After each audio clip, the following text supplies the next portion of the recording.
Should I do this? Is this what Ooh, that's creators do? Yeah. The Ash Ketchum, so they say. This is Drop In, Drop Out, the weekly podcast where we, a mix of 7 gamers, come together and have a great open conversation about video games. And today is a special day. Did y'all know that? It's a special day. Oh, okay, a few of you. Okay, great. Rumors. It is Pokemon Day. And we had some big announcements also preceding the Pokemon Presents. And yeah, I don't know about y'all, but I'm sort of a Pokemon fan. I think you can tell with my appearance. Really?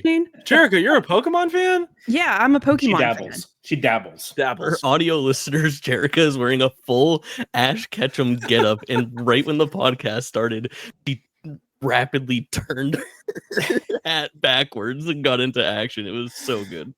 I don't know if y'all know this. I also can sort of do an Ash impression.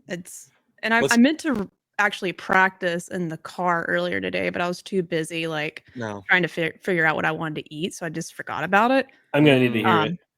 Let me ease it in. At points you might be like, oh god, there she is trying. So it's just gonna start happening, and hopefully, just like a real Pokemon, it will evolve into the actual voice. Sure. Well, Jerica, if my Golem is a 10, what is your Ash on a scale of 1 to 10?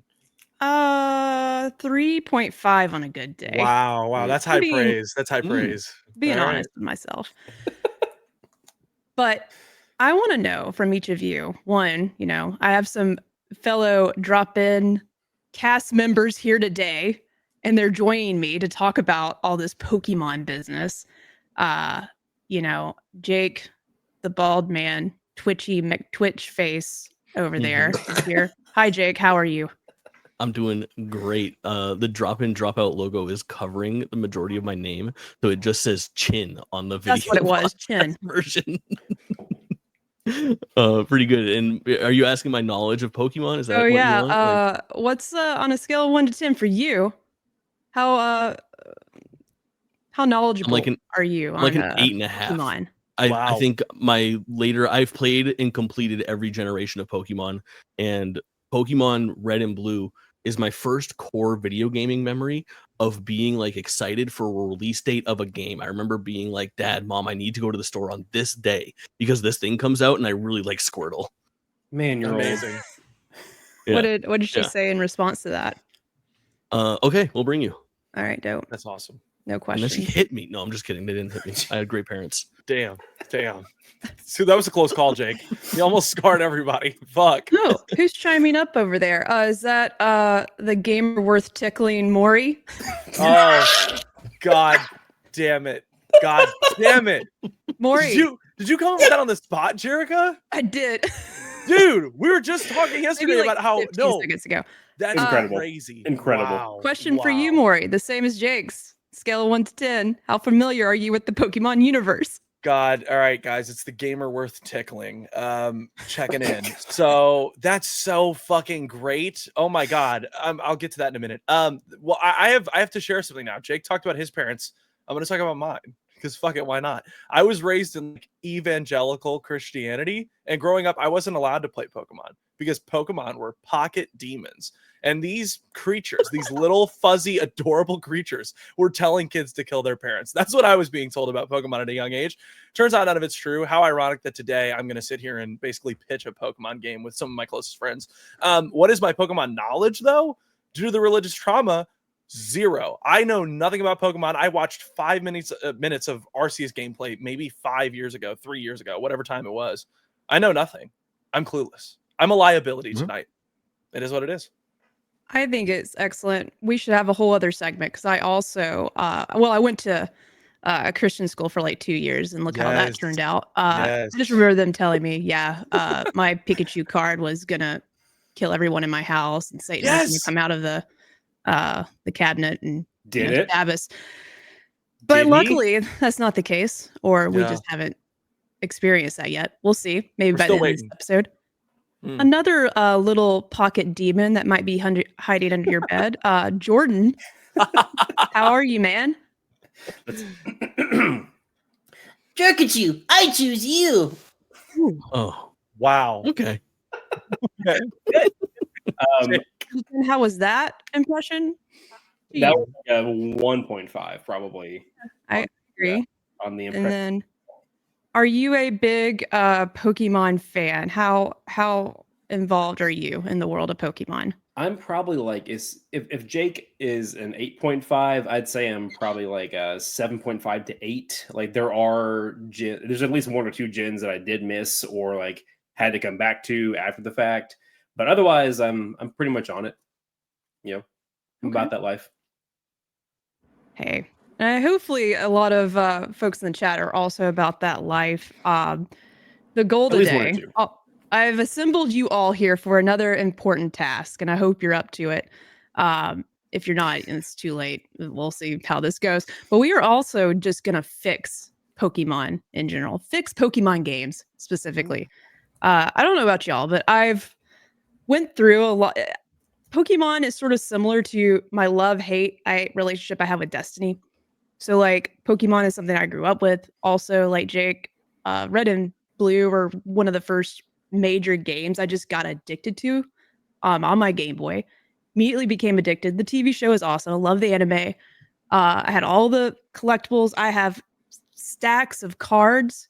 That needs to be another episode. Just me opening and showing like off my card collection. Some things in the works for that. But yeah, I've been a lover of the pocket monsters for a long time. You know what I'm saying? Pocket demons, Jerica, get it right. Oh, pocket demons. Yes. Thank you. Also known as.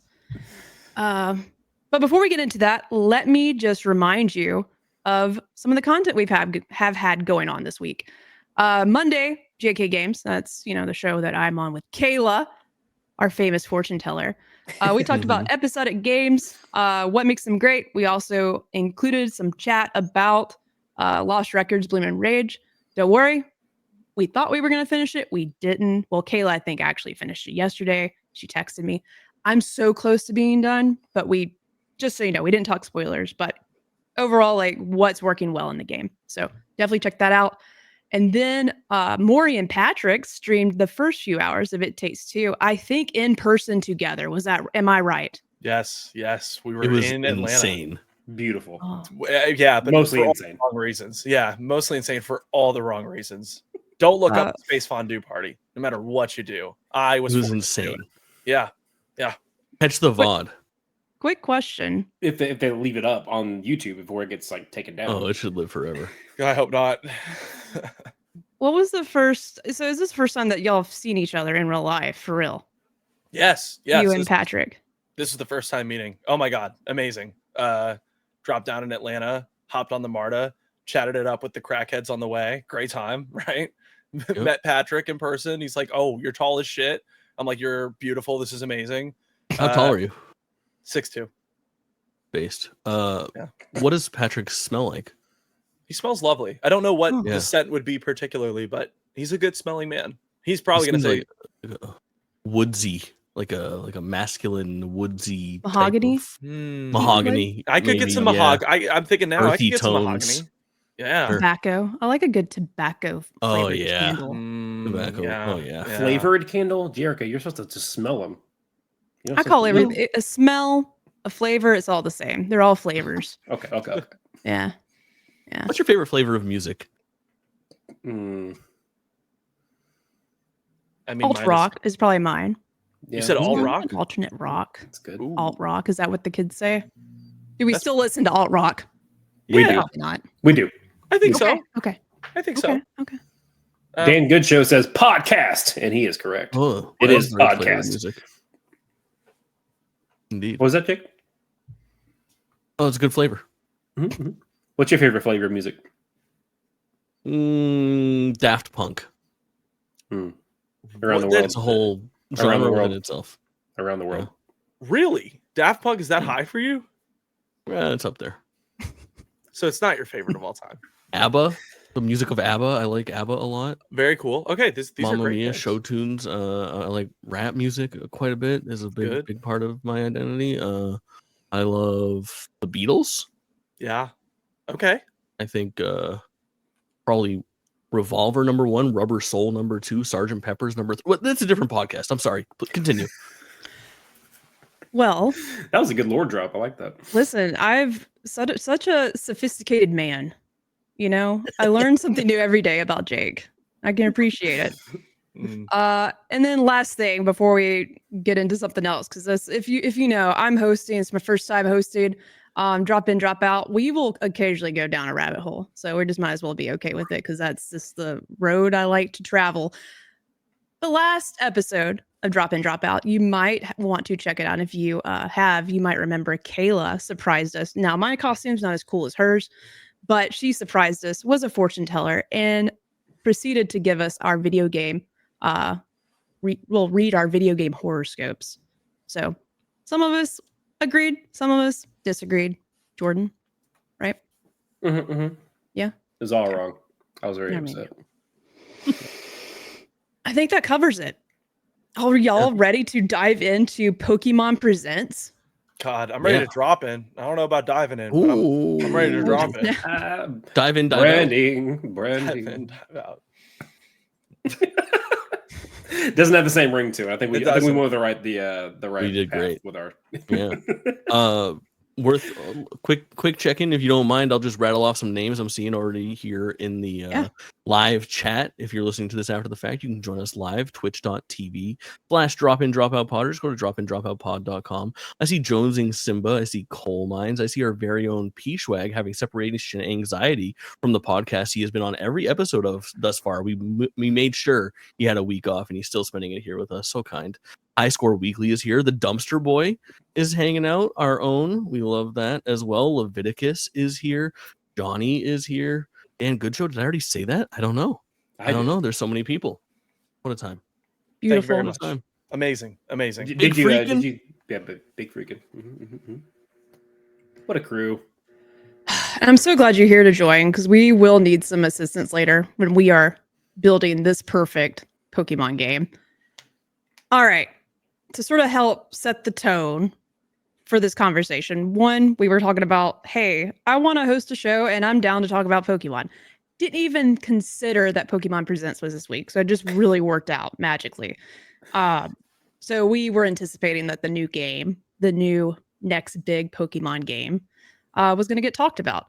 And not only did we get one game, but we actually got well, I guess it was already announced, but we've got 2 Pokemon games that we can talk about today that were announced and some other various updates from Pokemon Presents that was bright and early this morning. I watched it in the afternoon. I don't know about y'all. Was anyone up first thing this morning watching this live? I was at work. I mean, okay. I did it. I woke up for it. It ruined I'm still ruined right now. I feel like my life is turned upside down. I am not built for 8:30 in the morning. You've had at least 2 naps since then. I have had 2 naps, but neither of them have been satisfying. I've been just trying to stay head above water. You know what I mean? One of those days.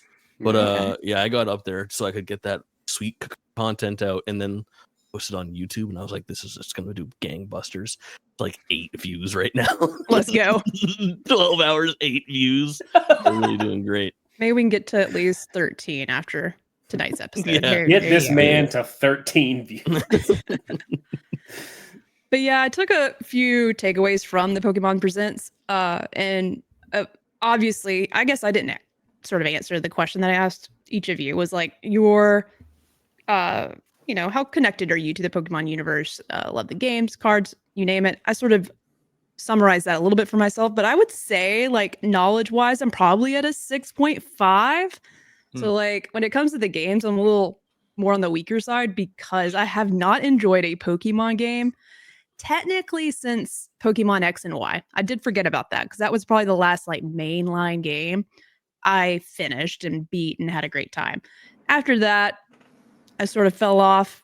Games not reinventing itself enough, not bringing, I don't know, like we'll talk about this later when we're building this incredible, the perfect Pokemon game. But I just feel like it's not catering to the audience that has grown up with it, so to speak. But I'm eager to hear your thoughts, especially with when they showed off the new trailer for Pokemon Legends ZA. Is that right? I think so. I know I already asked y'all, but I just want to double, triple check. Chat, is that right? Or do I go za? I don't know. Legenza. Yeah. I like Zaw so much more than ZA. God, Zaw is such a better title. Zaw's it. Yeah. Fuck. But they had a lot announced at this event. Would we consider it a showcase for Pokemon? The first thing I'm going to list off here is Pokemon Concierge. Anyone? The show. I think it premiered and is on Netflix. It's like, is it not claymation? But it's like there's a cutesy animation to it. It's like stop motion at least. Yeah, right? yeah. I haven't watched it. It looks so cute, and I'm sort of mad at myself because I haven't watched it. But anybody, Pokemon Concierge, anybody here familiar? I haven't watched, but the animation is really nice, and it almost looks like all the characters like kind of like Yoshi's Woolly World, like they're all like made out of some kind of like fabric or material, which is really, really nice. It definitely looks pretty. But apparently when that show launched, there was only 4 episodes, and those 4 episodes are now available on YouTube to watch outside of Netflix to kind of get people hooked in. And then there's and then there's new episodes coming out on Netflix soon. So it's kind of a season 2, despite it not having like a full season run behind it already. Yeah, I didn't realize there was only 4 episodes. Yeah. Well, I'm glad it's coming back. It's cute. It's creative. I'm glad it exists. Maybe after the day, I'll call myself. Maybe I can go up a point with my Pokemon ranking knowledge by watching this. And then I don't know about y'all. Pokemon Go. Y'all still play Pokemon Go? No. Pokemon no. I don't. Pokemon no. Here's the thing. Where I live, it's really no one's walking around. I got to get in a car and drive wherever I'm going. Mm-hmm. So, and that's just a dangerous situation to play Pokemon Go while driving. Yeah, when this first came out, I was doing that a lot. I was mainly the passenger, so I was trying to be safe. But I play Pokemon Go whenever I go to like a big city, and I'm always bummed because it was announced like the Pokemon Go tours. Like there's like events that kick off, and everyone's like going to the parks to capture the Pokemon that are only here for this time frame. And I'm always really jealous with people that get to go and do those things. I guess I could drive to a park, but I don't know. It's sort of fun to just be able to walk around and play Pokemon Go. Does anyone here still play Pokemon Go? Nah. It's one of those things where I will go years without it, and then I'll get a random itch and download it for about a month and a half, and then delete it again. Yeah, I was about to say, I think I played like an hour and a half of that game like 3-4 years ago. So I have played a Pokemon game, surprisingly enough. Yeah. So I'm ready to go. I'm prepared. I know everything. I feel like the Pokemon Go freakos are out there. Every once in a while, I'll like stumble into somebody and I'll be like, "What are you doing over there?" And they're like, "Oh, I'm just ripping open Pokemon Go real quick. I was throwing a couple balls." I'm like, well, "Look at you, live your life." I think it's amazing. And then like I have a few friends that still play to this day and have not stopped. And it's my friends, one, huge Pokemon fans, but also just able to go places and walk, and they're walking more than I am. I would walk more if I could, but I might get hit by a car, so I can't really do it. So that's on you. And like I know it's the point is to go to places and be like walking around and stuff, but like most of my downtime is going to be when I'm at home and not out and about running errands or doing whatever. And so if I'm trying to just kick back and catch some Pokemon, you run out of Pokeballs after like 5 minutes, and then there's no Pokestops next to my house within sitting distance of my couch. So it's like, okay, I guess that's all for the night. So I don't know. My bathroom is actually a Pokestop. Don't know how that happened. What? What a time. Yeah. Amazing. Got to spoof my location.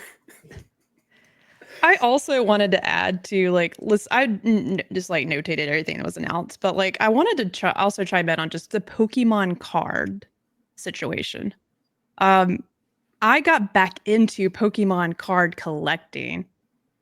It was, I think, for the 20th anniversary, whatever the big anniversary situation that was years ago now. It feels like it was not that long ago. Today was 29th, so that would have been 9 years ago, I guess, for you. Does that sound it wasn't that long then. Maybe 25th anniversary? they're like it's like in the white box. I forget what anniversary. It's got the Pikachu logo, his head on it. Anyways, that's when I got back into the cards because it was like a reprint of a lot of the originals. It's not Celebrations of whatever came out before then. I sold these at GameStop, so I know exactly what you're talking about. That's so funny. Yes, that was like 2 years ago, maybe a year and a half ago, something like that. Sounds that's closer to maybe when this happened. That's when I got back into cards, and I was just it's so addicting. I love that so much. Thank God for Pokemon trading card pocket. Like that has sort of helped me with that craving, but it gets so expensive. I didn't know anyone here was like me and like collected the cards. Got back into it at any point. I am on the same trajectory as you. So I had original Pokemon cards from base set, jungle, fossil, gym leaders, the whole 9 yards there. And then I think I lost those cards at some point, either sold some or like my parents might have gotten rid of them at like a garage sale or something. Like I'm mortified that happened to me. But somewhere like peak pandemic era, I was like, I should go venture forth into the wild and buy colorful plastic coated cardboard that's shiny and makes me feel good. And I started going in, and like I was there just before it was like the end of the XY sets, I think.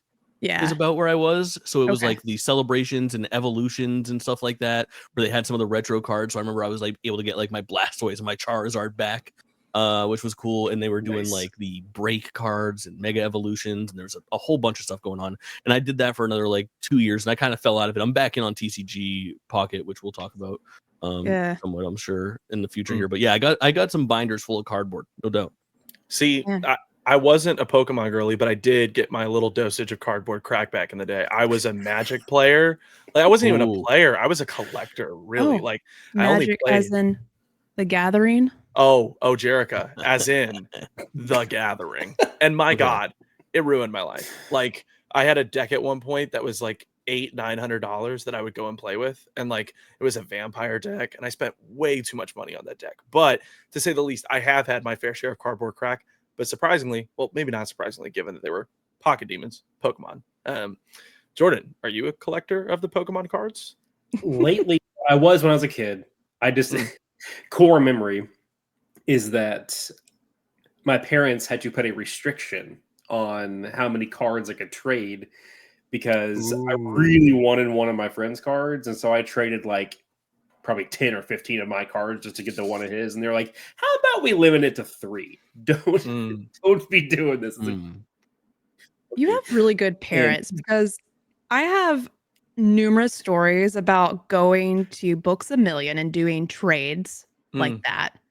My very first trade, I traded like every holo from the first base set for one Charizard. Because of course that's the card that everyone wanted. And I traded like 10 cards for one. My mom didn't know what I was doing.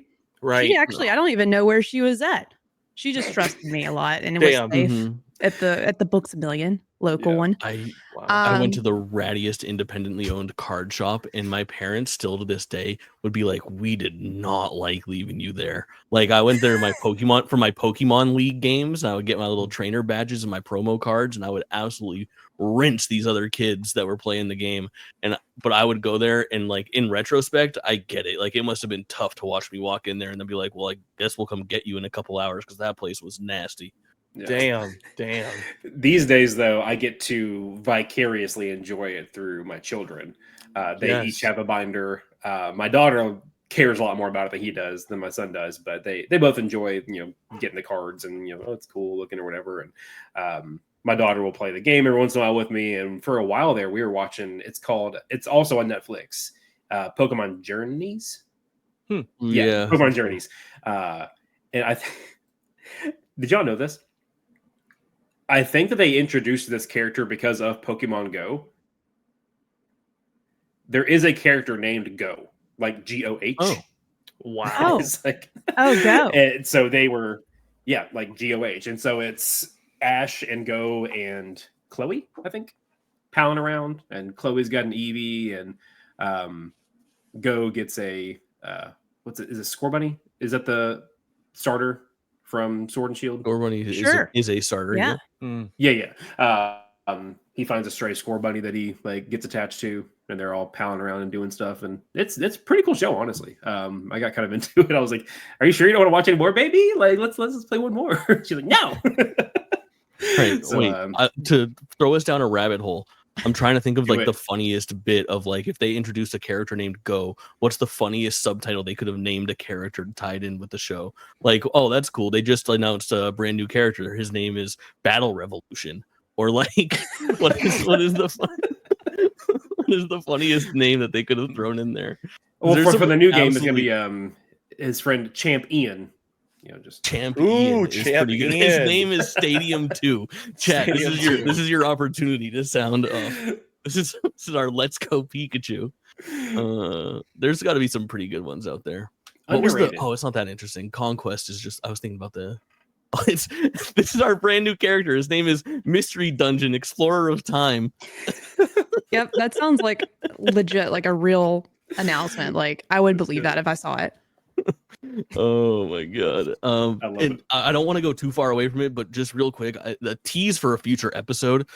Jerica, you lit up at Magic. Mori has Magic stuff. I've never played Magic a day in my life, but I did spend $400 in pre-orders for Magic the Gathering's Final Fantasy set.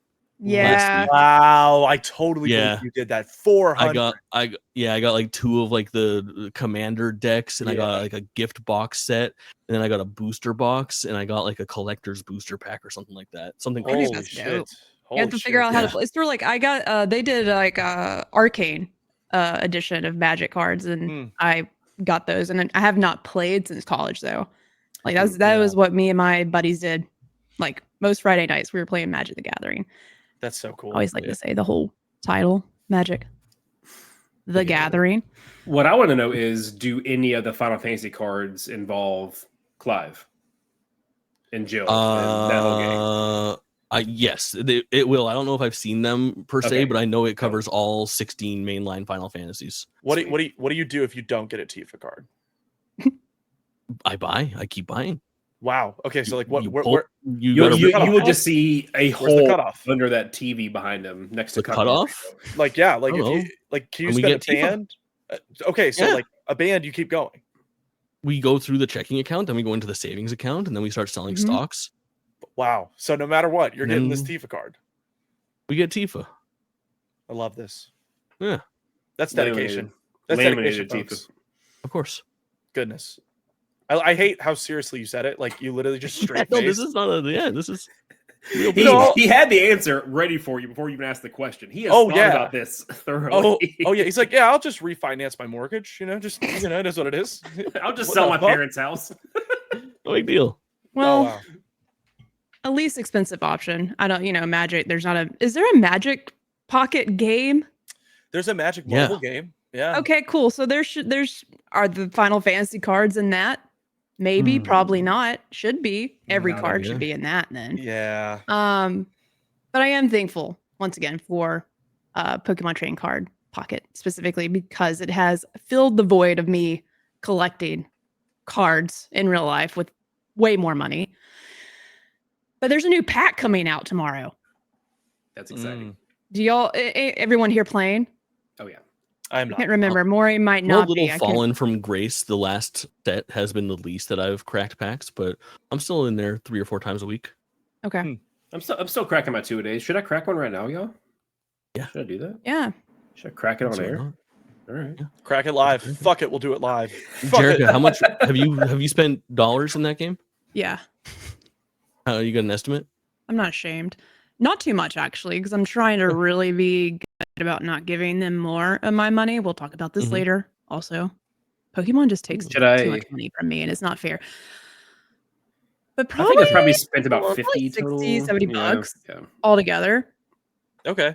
Yeah. I'm just 20 flat in. Wow. Damn, I feel one time Pokegold $20 purchase. Must be nice. Why don't you brag about it?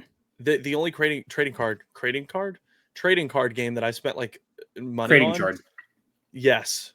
The only one that I've done is Marvel Snap. And in Marvel Snap, I have spent over $1,000.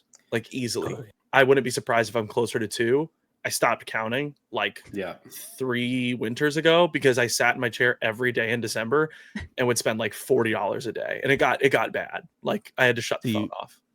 We're Pokemon TCG Dolphins, but Mori is a Marvel Snap whale. Oh, I was a whale, brother. I had everything. Fucking Christ, it ruined my bank account. Oh, for the longest time, I was doing the monthly passes, or whatever they called them, for Snap. I was on that game like every single day, and then TCGP came out and kind of broke that addiction for me.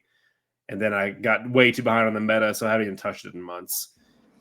And then my buddy Tyler, I told him I bought Balatro on the Switch, and I was like, man, this is so good. And then just a little insight into the house of Cog. My daughter usually needs one of us to just like be in her room while she falls asleep.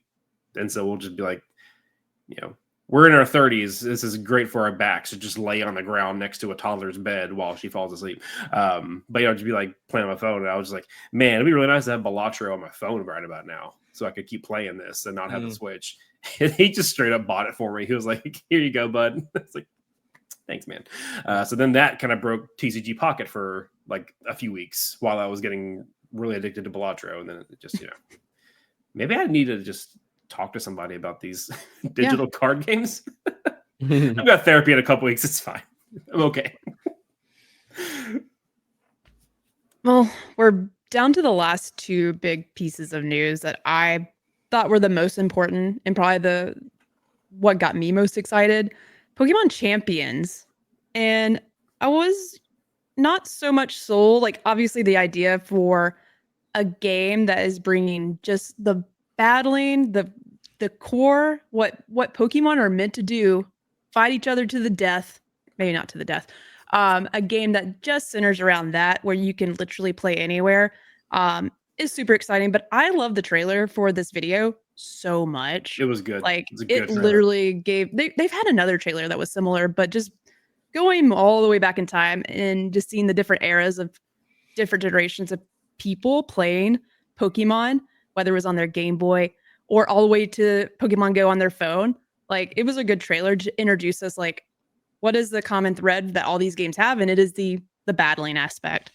But the trailer was so good. And then just the fact that the game is going to be on phones and the Switch, super appealing to me. I don't know, like Pokemon Stadium, we got the right age group here. Anybody play Pokemon Stadium back in the day?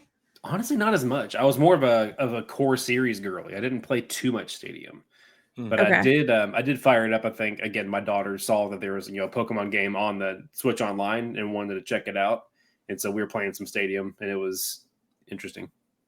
I love trying to play it. Playing N64 games. First time we saw our Pokemon, our 2D little sprites, like come to life on the screen in a 3D space, and it just blew my mind. Like, baby Jerica was just flipping. I was about to say flipping her tits, but baby Jerica didn't have tits yet. Maybe I don't know, pretending to flip them. But it was such a cool experience. Flipping your hair. I don't know. Is that? Yeah, flipping my hair. But being able to connect whatever that adapter was to the N64 controller to slide my Game Boy cartridge in there so I could take my Pokemon and put them in this space was epic. That's so like cool. Just watching this trailer sort of made me think about that experience, and just the fact that they're trying to bring this kind of gaming experience to anyone that has a device, I think is really cool, and a smart move. So, and a lot of the aspects that we enjoy from every single Pokemon game, this is like I said, the thing that ties them all together. This is what we truly like to, I would guess, out of the majority, like, I want to battle other people's Pokemon. I want to win. I want to be the best. So I think it's cool that this is coming out to iOS and Android and my Switch. So looking forward to maybe whipping up my team. That was cool. Destroying y'all, maybe. It's awesome. Are you guys familiar with Pokemon Showdown? No, I'm not. No. So it's like a fairly popular online battle simulator, essentially.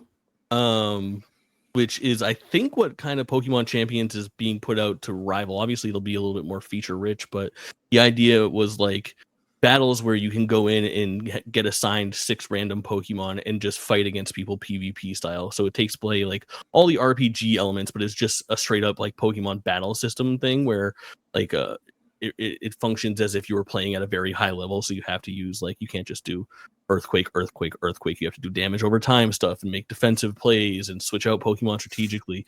And it's proven to be a pretty big hit unofficially. And this, it looks like it's a, kind of a first party take on that system, which is cool. But adding the Pokemon Home integration is so rad. Yeah. So if anybody in chat or listening back or watching VODs or whatever you're doing with our content, if you were in our Discord, join the Discord, you may have seen this be brought up, but there were rumors leading up to the Pokemon Presents that they were going to be announcing or dropping or something along the lines of porting the old collections to the Switch. So I think it was Pokemon Memories was the original Gen 1 and maybe even Fire Red and Leaf Green, like the GBA remakes. And then they would have like other collections for the later gens. And so when they start showing some kids playing on a Game Boy and then some kids playing on like, the Game Boy Advance, I was like messaging my cousin because both of our jobs use Microsoft Teams. So we just like have each other on. So I was like, dude, it's happening. Something's happening. It's cool. It's cool, I guess. But I was really hyped to replay some of the old school games. Yeah. They pulled the rug out. It was okay. But again, this does look cool though. I'd be willing to certainly check this out and get beaten by Jerica because she's better than me at everything. Gotta watch out for the tit flipping. That would be my Pokemon attack. Someone put that on a card right now. I can't I'll send sell you a it. picture. Please don't. Oh man. I said it in the Discord again, shameless plugging just left and right. I said that your attack would actually be a boated roll that doesn't miss. Ooh, snap. Yeah, well, I can have 4 attacks, right? It's right. 4 Yeah, attacks. I just want to let you know that was one of your attacks. Okay. At least in my head. So anybody that's great at drawing should, take a look at this. Put it on a card. Add those attacks. Cameron, are you in the chat? Be awesome. Mr. French. And then the last bit, was this the last? I didn't watch this live. Is this the last hoorah was Pokemon Legends or ZA? Yep. And this was the first, I guess, trailer that sort of showed a little bit more gameplay, what to expect for at least some of the, I guess, the newest changes to the battle system. Not so much about story unless I missed it, but hey, the last game that reminds me of this was Arceus. Mm-hmm. And I'm gonna be honest, I thought it was okay. It seemed sort of desolate and a little boring. So this already, people might come for me. You can, it's okay. This already looks like the world might be a little bit more populated, more to do. So I'm excited about that. And the little updates they're doing to how you have to be strategic with how you battle, because now, I guess, range of your attacks, area that your poison attacks might land, like area of, what's the word I'm looking for? Area. Thank you. That is being integrated. I don't think that's ever been done before. Obviously, this is only going to work in this kind of style game. But they were saying that you even had to pay attention to the range of your attack. Like some attacks have a longer range, like effective range than others do. And this did it for me. Were you saying a moment ago that Arceus was a bit too desolate for you? Yeah. Okay. At first, I thought you were saying that this was. I was like, I don't know. I mean, it looks pretty populated to me. No, I just remember. I don't know. Jake, did you play Arceus? Yeah. Yeah, I love Arceus. Oh man. Ooh. Okay, well, not asking someone to change my mind. I don't know if I gave it enough time to see what the payout would be, dedicating a little bit more effort into being the very best. So you've played. Comparing what you see here, is that a lot of the same thing, or did you see some enhancements to what they could do in this new city. I am so worried about Pokemon Legends ZA because I feel like the Pokemon Company might have listened to the wrong feedback or misinterpreted it in some way. There are weird changes, and there are, instead of embellishments, I guess, on like what worked, they sort of changed the way that they were thinking about things. I think normally what I heard from people was that they enjoyed the new battle system, and they kind of fixed what's not broken here. For me, Pokemon Legends Arceus, I have credited as being the most important Pokemon game to come out since Pokemon Red and Blue. It is the game that innovated the most, that changed the Pokemon formula, that gave you the feeling of being in the Pokemon world the best that we've like. It kind of lived out, like we take it for granted now, but when that game was announced and that trailer came out and we first got our hands on that, like I know that in some ways it felt a little bit tech demo-y. That is truly the Pokemon game that a lot of people were waiting for. Like, okay, I'm actually throwing my balls at the creatures and catching them, and I can see them all on the field. It does a lot right, and I think it is a like giant leap forward. And obviously we already see the influence of Arceus on Scarlet and Violet, and I'm sure we'll see it in Gen 10 going forward. But things like you guys saying like desolate areas, like they heard that and they were like, okay, well, you're in a whole fucking dense city now. But I'm like, oh shit, that seems like an overcorrection. Or like it doesn't open up to any spaces yet. I wonder if they're like holding off. Like they might. Do they still have some cards like close to their chest with this one? I don't know like how. I haven't followed Pokemon game announcements and how they tend to announce certain aspects of the game, or do they leave those things to be a secret until you get your hands on it? So that's where I'm like, I don't know. Like, do you think we're seeing the best parts of this game, which in my opinion, they should sort of lead with? They want to catch this one. I don't know. Like, I just wonder, are we staying in the city or does it actually open up some? So as staying in the city, Jake probably remembers, because Kalos and Lumio City, that was X and Y, right? Correct. Yeah, it's kind of based off Paris, like a futuristic Paris. Yeah, I remember that. So the whole idea of Lumio City was that you were walking around and there were Pokemon just chilling. Like that was one of the points of the game was, cohabitating Pokemon in this city with people. And so it seems like the idea of the game is building to that or fleshing it out even more than it already was. So to me, it kind of makes sense that they're doing this. Like the voiceover in the trailer was even saying that like there's certain areas of the city where it's still wild and you're still trying to make it more habitable for the Pokemon to live in there and blah, blah, blah, blah, blah. So I think they can make it work, especially if when they really zoomed out kind of toward the end, it looked like a pretty substantial size map. Final Fantasy VII Remake was all in one city too, and that's a 40-60 hour game. So I don't know. Words. Yeah, I guess city's much more like inviting, though, in my opinion. I'm just tired of the graphics. I'm ready for the Pokemon games to look like Tears of the Kingdom. I'm ready for that world with my Pokemon. Yeah. Why can't we have it? This did look a lot better to me than Scarlet and Violet. It looks like it runs better. I mean, it's hard to run worse than Scarlet and Violet. As much as I loved the storylines of that game, it ran like ass, and we all know it. I went into this theorizing that one of the reasons Nintendo announced the Switch 2 before the Pokemon, like before April, was to get ahead of Pokemon Presents so that they could show Legends ZA as a cross-generational title. I thought we were going to have our second big confirmation of like it's Mario Kart and Pokemon Legends ZA are the two games that we will know as to like today that will be on that new hardware, but that doesn't seem to be the case, nor does it look like this game is not like you could theorize in the past. Like I remember we were seeing Metroid Prime before and people were like, is this thing running on a Switch 2? This doesn't look like a regular Switch. It's running on a Switch 1. Yeah. I don't think anyone's looking at this and being like, is this a Switch 2? Like this looks like a fucking PlayStation 3 game. If we're lucky.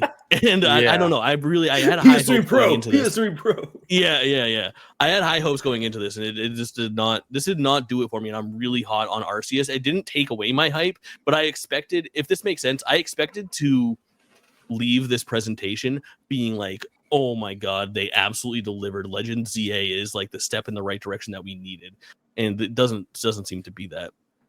And I know that Monolith Soft, is it Monolith or Monolith Soft? Monolith is Lord of the Rings, right? Monolith Soft is Xenoblade. Correct. Yeah. I know that they helped with the development of Pokemon Legends Arceus, and looking at the UI here and some of the changes to the battle system, I feel like I can kind of see their light touch here as well. So that gives me a little bit of like, okay, maybe this is a step in the right direction for the battle system, but I am very weary on this game right now.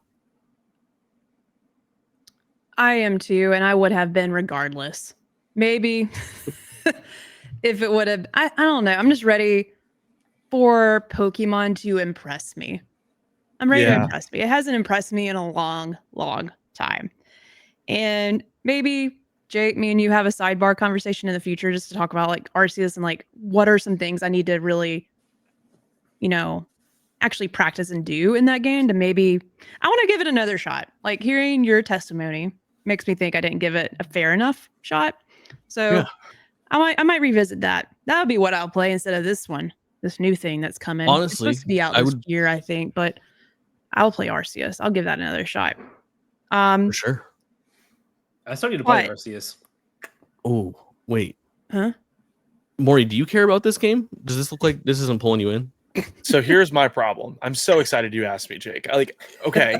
Get him in here. Bro, it feels like for 5 years, I've continually waited for a Pokemon game to look intriguing to me, right? Like, I have my autonomy. I've had my autonomy for longer than 5 years, but I've had the ability to purchase a Pokemon game. Damn it, Cog. Cog just looked at the camera and went, fucking, what the fuck? I hate this shit. I'm treated like an infant. No, but all that said, I mean, like I've just continuously been looking at Pokemon reveals and releases and waiting for one to like catch my attention. But like when this is the conversation that happens amongst Pokemon fans, it makes me like not even want to fucking do it. I mean, I've got somebody in here right now with a whole Ash fucking getup on. And she's like, I don't really give a shit. And that's really concerning. Like as someone who's like, should I get into Pokemon now? And then, up top, wait. Up top here, I just pointed to Jerica for audio listeners. Jerica's not even interested. It's like, oh, this looks like a step in the wrong direction from Jake. Like, I don't know. It doesn't do anything for me. I'm really hoping that the Pokemon company figures it out because I want to play Pokemon. I want to be interested in Pokemon. I lost this like huge part of what was nearly everybody else in my life's childhood, and it doesn't feel like it's heading in the right direction. But that's kind of why we're here. Almost that meme. It's like, we're Pokemon fans. Nobody hates our games more than us.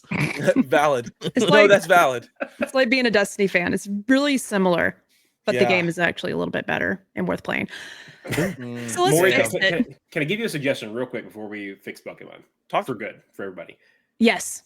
Do you have a Switch? I can't remember. Wait, yeah, you do. Never mind. You do. Yeah. Pick up either Let's Go Pikachu or Let's Go Eevee. It's a remake of Red and Blue with kind of Pokemon Go mechanics as far as catching, but there are still battles. Like whenever you're doing gym battles or like seeing trainers out in the wild or legendary Pokemon. So, your Zapdos, Moltres, Articuno, like those kind of Pokemon, you also battle them. But it is, when I pick that game back up and like show my daughter, or even when I was playing it when it first came out, like it's just this pure shot of joy. Wow. Into my veins. Like to see it brought back to life like that. The art style is great. Again, they keep the same general flow of the story and like the progression of where you're going next and stuff like that. Like, I just think it's great. I think people kind of, I honestly don't know. I guess I didn't look at the discourse too much because that was like end of grad school going into my son being born. Like I have distinct memories of like holding him with one arm because you can play with just one Joy-Con, like throwing the the Let's Go mechanic of catching the Pokemon with the other hand. And Jake, did you know that there are Pokemon games you can play with one hand, but not the one? Yeah, all of them that Gardevoir are in. That's what I was getting at. I got two things. One, you stole it. I got the sweet Pokeball contraption that came with that, like the $99 one. Where I remember that. Yeah, it's really dope. And then also, does anyone know? Does CognitiveClips have kids? Oh, he does. 10. He keeps bringing it up. He's got 10. God damn it, Jake. There's 10 children. Fuck. Wow. Hey, does Jake have hair? Does he have hair? No. Oh, damn. Gunshot. Do his parents have a house in Florida? Anybody know his parents have a house in Florida? Why are we dossing him? Why are we dossing him? Why are we sending the SWAT team to his house? What the fuck is going on? His streams literally start with was it Florida man. era? Florida man. The Florida arc. That's what it was. I was like, I love that. That's a good we're arc. in the Florida arc right now. But also solid burn. Yeah, do what I can. Exclamation point kids in chat. CognitiveClips has mentioned his kids 4 times. Are we ready to fix Pokemon now? I've been waiting. I'm so ready to play a great Pokemon game. We won't actually be able to play it because it's not real, but we can pretend. I'm down to pretend. I'm down to fix something that I know is broken, and yet I know nothing about why it's broken. Let's do it. Or game development. This should be fine. Yes. We know how to make games. Someone said we're fated to pretend. Really? Oh. No? Nobody? Okay. I see. see. Never mind. Never mind. Carry on. Yeah. There we go. I have prepared a presentation for all of you this evening because I want to make sure each of you understand how we're going to build this Pokemon game. What we're going to fix, what we're going to make the most badass, memorable Pokemon game ever. And of course, we'll need help from you, the audience. There is a pillar that I will describe here in a second that we need your help with. Maybe you've already helped and you didn't even know it. Mm-hmm. We have figured out a way to basically find the ingredients to make the best Pokemon game. Now, what ingredients we use, we're going to find out. But I have established 5 pillars for creating this game, and I've made a presentation to introduce it. Are y'all ready? Yes. No. Listen, I don't think you are. I only looked at the first slide, and when Jerica pitched this episode for next week, she's like, I got kind of a busy week this week. I don't know if I can host. How about next week? And then we were like, she's like, the idea is Pokemon. I'm like, do it this week. This week's Pokemon Presents. And she's like, yeah, okay. This is the most intricate thing I've ever seen in my life. It was so extra, and I really wanted to do more.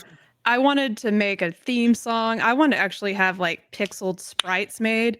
Just ran out of time. So I had to use a Pokemon creator that I found online. Thank you, whoever made this on this website. I'm so sorry. I can't credit you. What the fuck? This is crazy. Audio listeners, we're going to do our best to describe what we see here. I would highly recommend tuning into the video version, youtube.com/@dropindropoutpod, dropindropoutpod.com. Oh my God. Hi, my name's Jerica, and I'm your host for this episode of Drop In, Drop Out. I'm having to do that. That looks like I'm gagging on something. That's how I warm up my voice to do Ash. Pikachu. Hey, hi, my name's Ash. There we go. We're sort of starting to get it. Wow, it's good. It's good.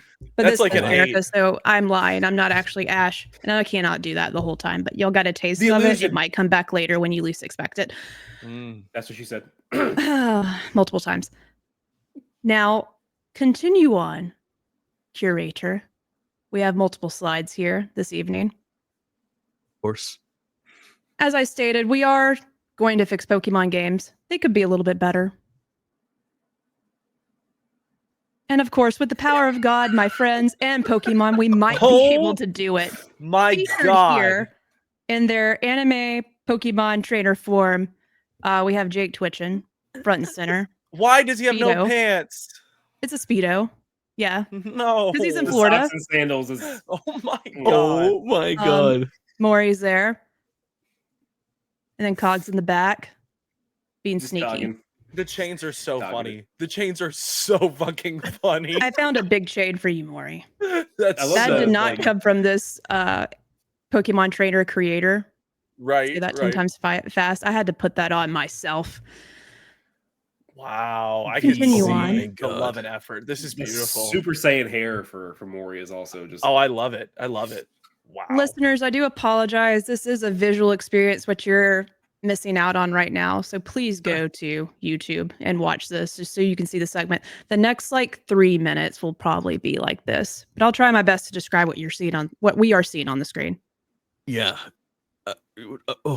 A quick visual description. So Mori is wearing pink shoes, black pants, green and pink vest / hoodie, short sleeve thing, has spiky anime hair, and is wearing not one but 2 chains. He doesn't have a shirt on under that, even though it looks like when he was supposed to be shirtless. Yeah, he looks like he is. He looks like he would like put that zipper down a little bit, and a little bit of the hamburger meat starts kind of spilling out of the zipper, you know? Hubba. Yeah, exactly. Jerica is wearing like I would say a traditional Pokemon trainer garb, you know, a t-shirt with the matching hat accents, black pants. Cog is wearing a black shirt, has his signature glasses that are extremely accurate in shape. I've never seen probably the most accurate representation. Like this is Cog. It is perfect. And then I am wearing. Where's my kids? My kids aren't on there. I'm assuming they didn't have a bald option, so it's like skin-colored hair. Yeah. It's really cursed. It was the closest I could find, and I still didn't get the skin tone right. So no, it's tough to do. It's like you're tan up there. You haven't been wearing your hat outside. Exactly. Yeah, I forgot to put on my SPF 45 on the bald head in the Florida heat. Yeah. Then I'm wearing like a tank top and a vest on top of it. And then the same color as the vest is the skimpiest little Speedo underwear ever. And then I have like the farmer's tan as well going on. Yeah. I didn't even catch that. There's no bulge at all, and then I'm wearing like ankle probably like half height socks with like thong sandals. It's such a fucking nightmare. Yeah. Oh my god. Oh man. All right. Someone said, Cole Mike's in the chat said they took his quivering hog. I'm gone. Get me out of here, please. All right, next slide. Next time I'll be sure to add it. Thanks. Oh my god. It's like he knows the hog's been removed. He's looking for it. Oh my god. He said where the hog's at. Why does this keep happening? Jerica knew I would be controlling the slide, so every time I hit next slide, I'm jump scared by my own character's crotch. Oh my god. And that's how the Pokemon game that we're making starts. I don't know if children should play this one. No. To help with this, we have established 5 pillars of what makes a great Pokemon game. So today, myself, Jake, Jordan, Mori, and the audience will each own a pillar and bring the best ideas that will help us fix Pokemon games forever. The 5 pillars are game setting and theme. That's going to be owned by Jake. The pixel arrows. Oh my gosh. Yeah. Again, his profile is the crotch. It's the crotch. Level 99 crotch, by the way. It's what every girl wants. Oh. Pokédex and Pokemon design, and this is going to be owned by you all. We've already had some people chime in, really excited to share their thoughts, and little callback to the original video game, the Pokemon gamers, Missing Go. Missing Go, yeah, so good as that thumbnail. I thought that was cool. With the freakiest glitch music of all time. Scared me. Pillar 2 is battle system and gameplay, which is owned by yours truly. CognitiveClips over there. He was so excited to have that one. He was the first one that said, I want this one. And I was like, it's all yours, my man. I said, I want that. He said he wants it. I'm going to be owning story and characters. I can't wait to tell you what I've cooked up. Oh, man. Ooh, hubba. And last but not least, Mori will be owning Pillar 5, extra features, and multiplayer. Oh, shit. There's Last of Us Part 2's in here, and it's trying to kill Jake. Stop. What's going to happen? Stop. If y'all didn't know this is a joke, Jake does not like The Last of Us Part 2. Oh my god. It is the Pokemon battle screen with the back of Last of Us 2 is the player character, and I am the opponent, but my image of the opponent is just from the waist down as previously described, Speedo and Farmer's Tan. And then The Last of Us Part 2 has 4 attacks that it can use: golf club, brick toss, Jake slap, or click. There you have it. Any clickers in chat? Well, this might be a special mode in this game. Okay. Well, let's press start to proceed. This is so insane. good. That's when I'll start to hit my limit of creativity. Sorry, it sort of went down the toilet there. Done incredibly well here. Okay. All right. You want me to take my pillar? Would you take your pillar crotch first, please? Fixing Pokemon. Everything I do is crotch first. You have nailed it completely. What that pillar do, Jake? What that pillar do? Excellent question. Excellent question. Many things. Okay. I wanted to just real quick. I was surprised as I was doing my research to find how many places that Pokemon have already used at this point. So I wanted to just do a quick trip down memory lane and recap the 9 generations that we have with a little bit of spin-off knowledge and just talk about the areas in which they've already encapsulated and then where we could possibly go from here. So in Red and Blue, we started out in Kanto, which is representative of the Kanto region in Japan. In Gold and Silver, we headed to Johto, which is the Kansai region of Japan. And I'm so sorry for the pronunciation on these things. However, it's also known as the Kinki region, Kinki. So that's my favorite generation. In Ruby and Sapphire, we were in Hoenn, which is based off the Kyushu region in Japan. In Diamond and Pearl, we were in Sinnoh, which is the Hokkaido region in Japan. That's also the Hisui region from Pokemon Legends Arceus that takes place in like ancient Sinnoh or a previous time in Sinnoh. So the first 4 generations of Pokemon games all took place and inspired by different regions in Japan, which I think is really interesting.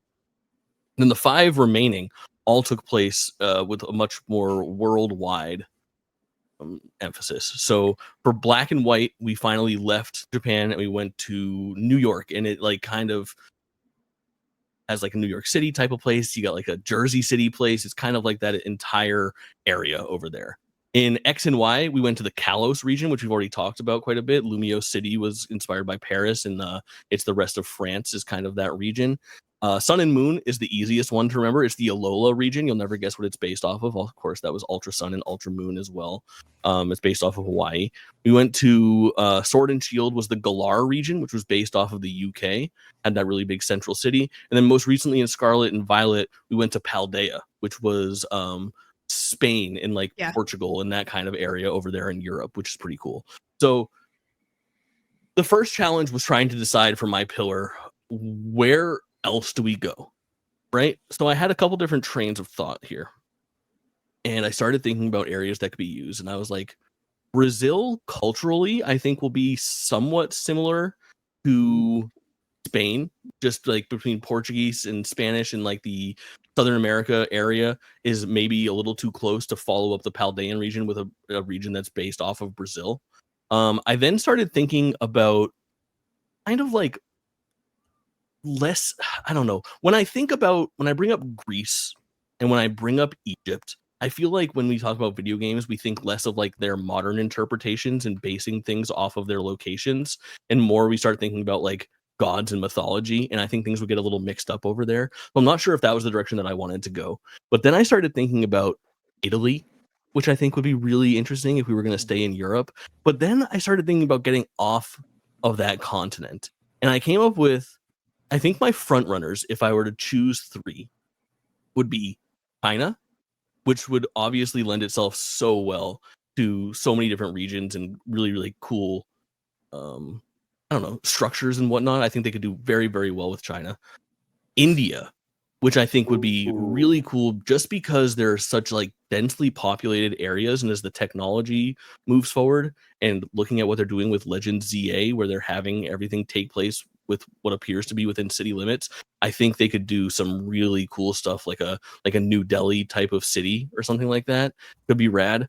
But my final pick, hold on, stay tuned, would be Australia. If we're basing it off of a region, I think Australia is the place to go. if we're going to base it off of. And I say if we're going to base it off of because I think it's time to ditch real world settings.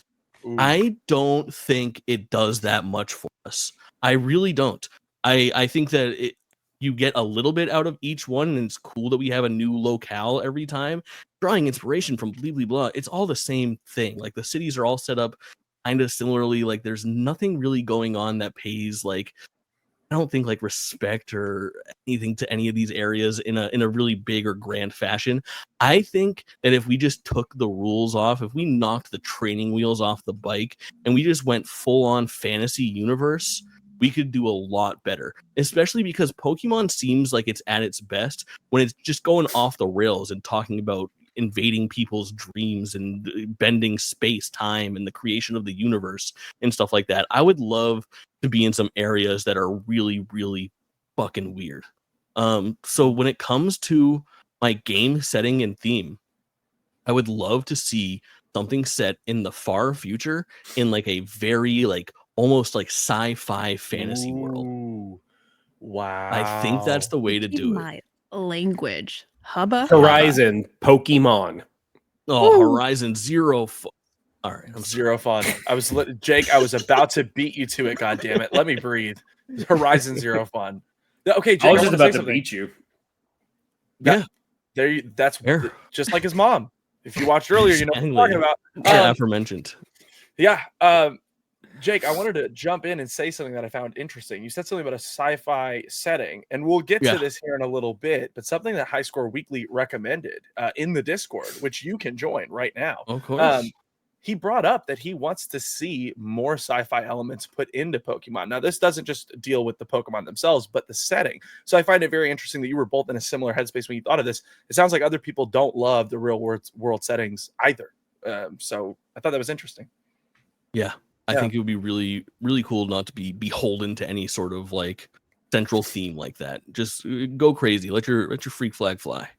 And like one of the coolest aspects to me of Scarlet and Violet was the kind of end game portion where it is the Area Zero, where it is all kind of like time warp trippy.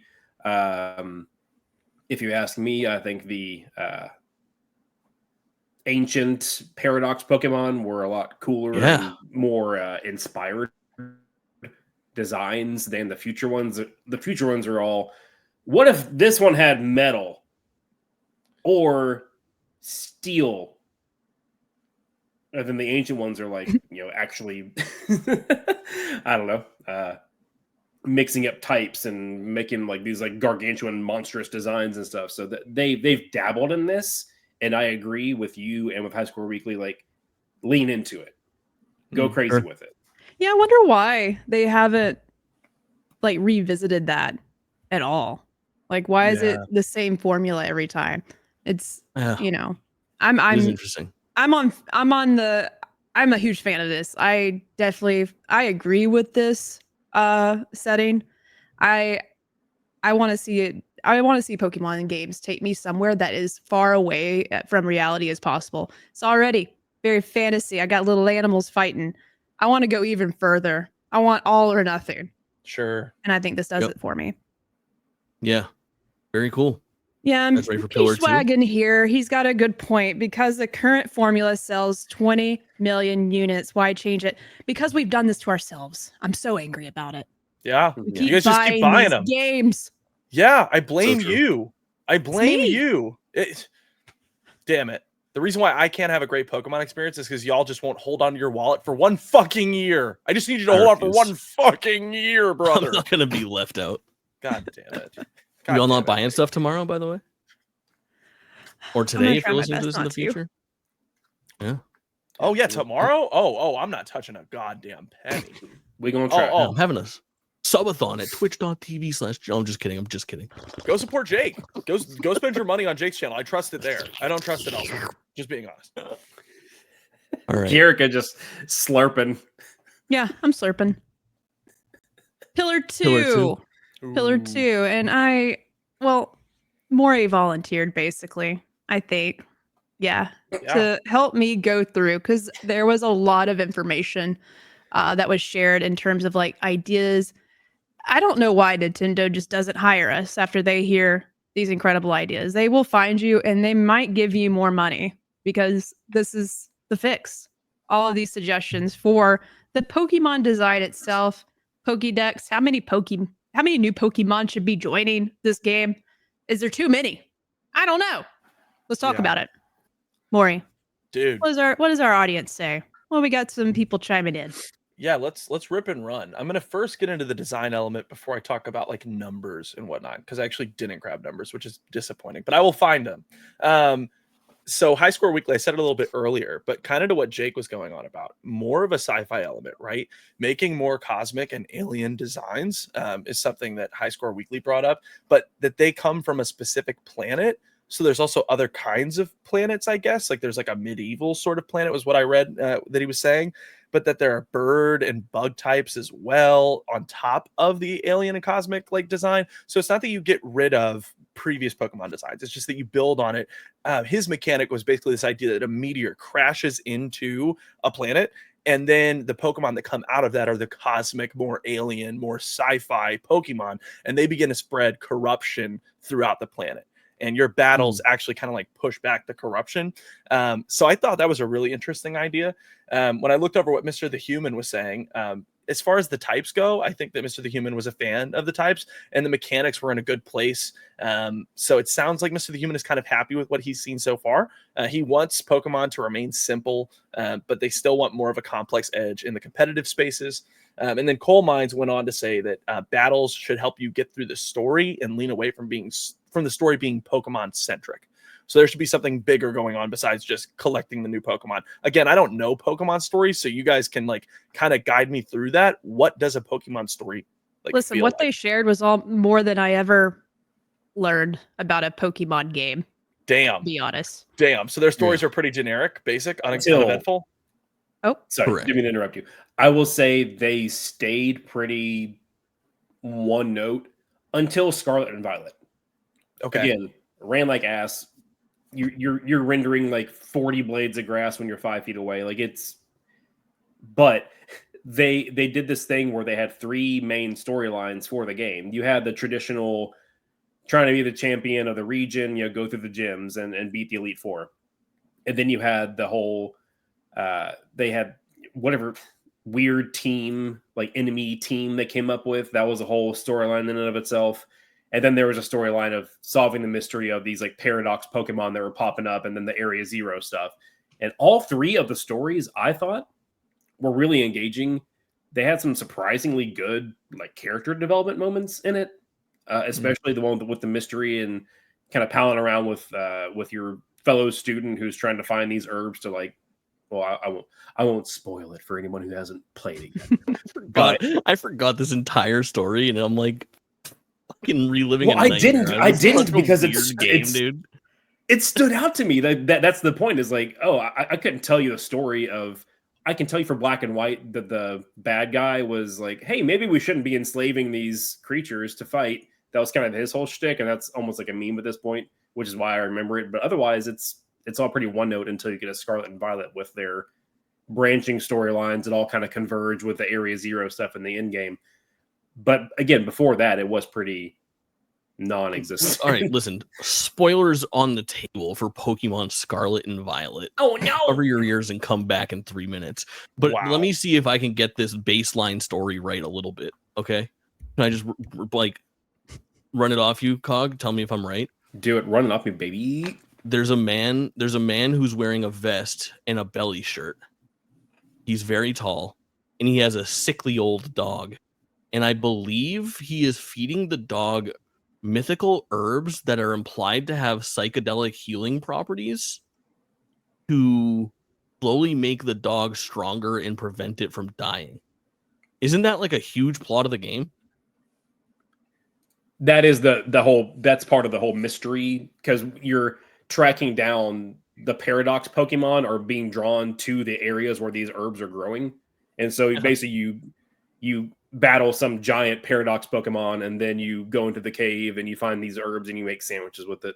And it also heals your Pokemon, which your legendary for whichever version you got, which allows it to get more abilities like climbing or flying things like that. It's also eating the herbs. That's right. Oh my I don't God. remember it being psychedelic, but it was healing for sure because he was really close with it with Mabostiff. Maybe I was on psychedelic herbs. Yeah, that's what I was thinking. Yeah. Coming back from the back room, something else was the amount of Pokemon that would be in the Pokedex this generation. Was it looks like High Score Weekly would like to see like 84, and then Mr. the Human and Coal Mines both agree that there should be 100. How many are there typically? What is like the standard number that comes in each generation? Yeah, it's usually about 100. Yeah. And then sometimes I think they've only done this. Correct me if I'm wrong. Any Pokemon knowers in the chat? I think it's only they've ever tried it in black and white, where they said so. It was always like Pokemon 1 through 151, right, for blue and red. And then when Gold and Silver came out, you had 100 additional. So it was numbers 1 through 251. And then Ruby and Sapphire had a mix of like 100 brand new ones and some of the old ones. And then there are others available at different times. But I believe Black and White, both had only brand new Pokemon in them for the like entire game. It was just 150 brand new Pokemon until you got to the end game, at which point you could like unlock the national decks and start collecting older Pokemon. And I don't think they've like declared Pokemon bankruptcy again like that since then. But I think that's what they should do. Mr. the Human confirms, correct. They soft rebooted with a brand new set of 150. I do agree with that. It does get a little bit old where I'm trying to enjoy a new game and all I'm seeing is Pikachu and Pidgey. I'm like, okay, cool. But what else you got? You hate Pidgey? What the hell? I've just seen it since I was 8 years old. No, it's so hard when they make it available to you. Like, it's so hard not to just put like, you know, Charizard, Blastoise, Venusaur, Dragonite, Articuno, and Mewtwo as my like 6. You know what I mean? I always like when I stream Pokemon games, I always employ the number one rule that I have in Pokemon games. I don't do any kind of crazy run or anything like that. I'm not doing a fucking, what do you call the challenge runs in Pokemon? Nuzlocke. I'm not doing that. My only requirement is that it's freaks only. Only freaks. Only freaks that nobody else would want on their team. Only brand new Pokemon that no one's ever seen before. I catch the small olive and I put it on my team and see what it grows into. I catch the pig with schmutz in his eyes and see if I can make him a powerhouse juggernaut. What I do. I love it. I was concerned for a moment because when Jake talks about getting a team full of freaks, I don't know which version of freaks he means. If he means Gardevoirs or if he means, you know, weird olives and schmutzy-eyed pigs. Jerica's got it. Yeah. That's like far-fetched. He's got that freaky leak, right? That's so, oh my god, that is very good. Very good. Pokemon design, just, you know, I don't want to move off the topic without asking. Do you think they should still be leaning into like anthropomorphic suggestive Pokemon? I don't want any Pokemon looking humanoid. Okay? Leave the human out of the Pokemon. I don't want it. Can I get an example that I can look up? What are you guys talking about? What is a human looking Pokemon? If you go back to the action, Mori is going to look up Gardevoir, Gardevor is the first thing I want you to look up. Okay, I'm gonna look that up. And is it okay if I just take a minute? Let's find Gardevoir. It shouldn't take a minute, but you go ahead real quick. Hand check. This is worth. I normally don't do this. I do have to pee so bad. I'm so sorry, chat. I'm on brand. I'll be right back. I'm going to keep this very interesting. Don't worry, Mori. We're going to find out which Pokemon Mori finds attractive. Okay, I see Gardevoir. Okay. Yeah, I don't know. It's not doing a lot. Look up Machamp. Machamp. Machamp. What the fuck? Why is he yoked? Why is he absolutely yoked out of his mind? I would ask you yes or no, but you wouldn't have a choice, dude. I was about to say 4 hands, dude. 2 in my ass, 1 downstairs. Like, that's great. Like, let's do it. For sure. You don't say yeah to that. You'll never guess. You'll never guess what his fucking other hand's gonna do. Let me tell you what his pre-evolution is called. Okay. Machoke. Machoke? No, you don't have to look at Machoke. Oh, okay. That's just what he's gonna do to you. Okay, that is the ultimate. I'm gonna give you the ultimate baddie Pokemon. Are you ready? Yeah, I'm ready. Lopunny. Lopunny. Lopunny. Yeah. Kayla You just can't tell me you the, don't see it. Kayla just spammed the out emote. Hey yo. Hey yo.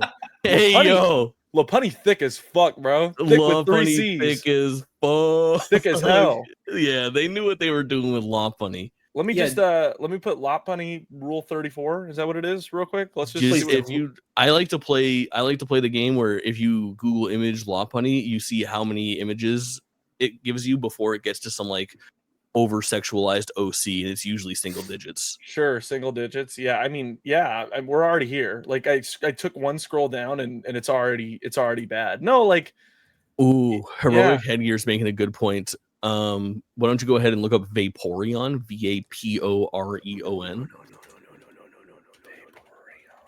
We love to see it. Heroic headgear, very good point. Kayla asks, what's the life-size green one you have? I don't have it. I want it. It's $449. Vaporeon looks like a catfish. What's sexy about Vaporeon? There's just a whole. Oh, no. Yeah. It's getting weird as I go farther down. This is wow. Yeah. This is some freaky deaky shit. Yeah. Save us, please save us. You guys are sick. The Pokemon fans are sick. I Jerica have just looked up Gardevoir, Machamp, Lopunny, and Vaporeon. Lopunny thick, like with 3 C's. Thick, Mick Thickums. My God. That shit like that shit thick as hell. Imagine being in drop in, drop out Valentine's Day episode. Playing Smash and Pass, and Jake just keeps sneaking Pokemon into the middle. Just one more, Mori. Type in Jinx, JYNX, Jinx Pokemon. I don't know if anything else will come up. Tell me that. No, this is crazy. No, this is crazy. No, that's the goods. No, that's crazy. Jinx is horrifying. Yeah, Jinx is horrifying. I almost said low key, but no, it's high key. It is high key. Yeah, that's horrifying. Wow, there are some very good looking Pokemon. I mean, I guess as good looking as a Pokemon. Hubba. Again, Jerica, Lopunny, Hubba. Everyone else, I don't know. Machamp looks like he can throw you through the bed springs, but other than that, I mean, I don't know. It's not doing a ton. I don't know. All right, so are these humanoid Pokemon? Is that what you're implying? All of them except for Vaporeon. Yeah, I can see it. I don't love it. I really don't love it. Yeah, Lopunny though, thick. Okay. Mm-hmm. So we're saying get rid of those. Well, it could be hot. It could be hot. Could butter the roll. But I don't want that experience from Pokemon in terms of from the Pokemon. Not into that. I'd rather it be connected to the characters, maybe. There's a fan theory that Ash's father is Mr. Mime. Yeah, that's right. Because he be staying around Ash's mom. Correct. He'd be staying around Ash's mom. I thought it was the leader of Team Rocket, but you're telling me it's Mr. Mime. Ooh, that's crazy too. I love it. No. Either way, I just really want to not talk about. I knew Pillar 2 was going to get nasty. Well, maybe, a special tier, if we ever have anything where you could give us 2 cents to do this, we could read some fan fiction after hours. Pokemon fan fiction. And get into character. I've already read the most foul shit in my life on stream and ATL. I'll read anything for $1. Yeah. I'll read anything for $1. Hell yeah. Come on. I love it.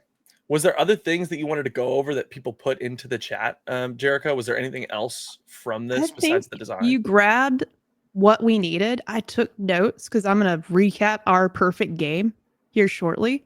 Ooh. So thank you. Thank you, audience. Thank you so much. On to the next one. Nice work, Dropper. No, we're not calling them droppers. Is that where we landed? Dropping doo-doos. Yeah, but they're more than doo-doos. He said doo-doos. Yeah, I'm in the middle on droppers. Don't know about droppers yet. Okay, yeah, that's my bad. Drip. I like that. We talked about drip is a term I use a lot. I like a good drip. Drip feed. Ooh. Very nice. Jordan, it's your turn. I was like, are you gonna intro me or just slurp? Jordan, it's your turn. It's a long slurp. Jordan, it's your turn. You're just a long noodle. You ever just slurp noodles? Yeah, of course. I have a. I won't show him because I know some people are averse. My pet snake over here is named Noodle. You have a snake? Yeah, that's crazy. I didn't even know that. I thought it's pretty expected. I expected that. Guess why, Jake? Guess why I have a snake, Jake? Why? Because the kids like snakes. Exclamation point kids in the chat. CognitiveClips mentions kids 5 times. Yeah. See, you brought it up, and now I'm going to keep saying it. My god. That's actually like I'm not lying. Like I would have never ever considered it until they were like just obsessed with them. But anyway, back to Pokemon. His name's Arbok. So we're talking about battle systems and gameplay here for Pillar 3. Personally speaking, I think that the turn-based gameplay still largely works because it's an RPG, and just I can't really imagine real time how that would work as far as I guess they kind of have it in these Arceus and pizza games, but the actively trying to dodge it and and attack at the same time and all this stuff. Like just keep the turn-based battle. It's good. It's baby's first RPG. It's hooked me onto RPGs probably as a kid. I wrote down worked well enough for this long. 29 years of turn-based for the most part, so we can keep it up. One of the things that Jerica had mentioned for this pillar is gyms. Do they stay? Do they go? I do like the gym system, especially, again, maybe I'm just an apologist for half of this game, but Scarlet and Violet, I like how they did the gyms. You had the open world aspect of it where you could go do the gyms in any order that you wanted to. Correct me if I'm wrong. I believe that the difficulty of the gyms just scaled to how many badges you already had, which actually led me to, I believe I actually did lose a gym battle once in the game, which is pretty rare for Pokemon. Usually a complaint that people have is that they're a little bit too easy. Once you're on like the 5th or 6th gym, you're just steamrolling everybody with one move, even if it's not a weakness. So I do like the nonlinear gym approach. I do like the scaling the difficulty as well. Something else, though, that I thought of was because, again, that could also, depending on what kind of Pokemon you're picking up and how much you're just grinding, that could still make it pretty easy. So another idea I had, there's always 8 gyms, right? So let's make it interesting. How about there's 4 sets of 2 gyms? You still get to pick which one of the 2 you go to first, but each group of 2 is increasingly a higher difficulty level, like regardless of whether or not you've reached that level yourself. So it still lets you pick your own path to an extent, but you also just can't steamroll the competition right off the bat like you have been for most of these generations. I think that's the bulk of what I had jotted down. I roll with your gym comment and kind of push something onto your plate here and see if you like to eat it. I got a fork. All right. Listen, Pokemon Gold and Silver did one of the coolest things that has ever been done in video games. And still to this day, Pokemon has not recaptured that magic a single time. Spoilers for Pokemon Gold and Silver. Okay? When you beat Pokemon Gold and Silver, you beat all 8 gym badges as you always do. You go to the Elite Four. You beat the Elite Four as you always do. And at the end of that, you take a fucking boat back to Kanto, the region from Pokemon Blue and Red, and you go on their fucking gym tour, and you get all 8 of their badges, and you beat their Elite Four. There is the most incredible post game ever for that. It is unreal. And I have theorized like every single time. I'm like, just send us back to the previous region when you beat your Pokemon game. How in the fuck have I not been back to Kanto or Johto or Sinnoh or Paldea or wherever you want to send me? Like, I'm so down to go wherever. It is insane that they haven't done that. But give me a meaty post game that doesn't even feel like post game. It just feels like another game. Like it is like I want a full epilogue. more than I want a post game. I loved that so much. It moved the timeline around. It was the coolest thing in the world to go back to Kanto and see what had changed.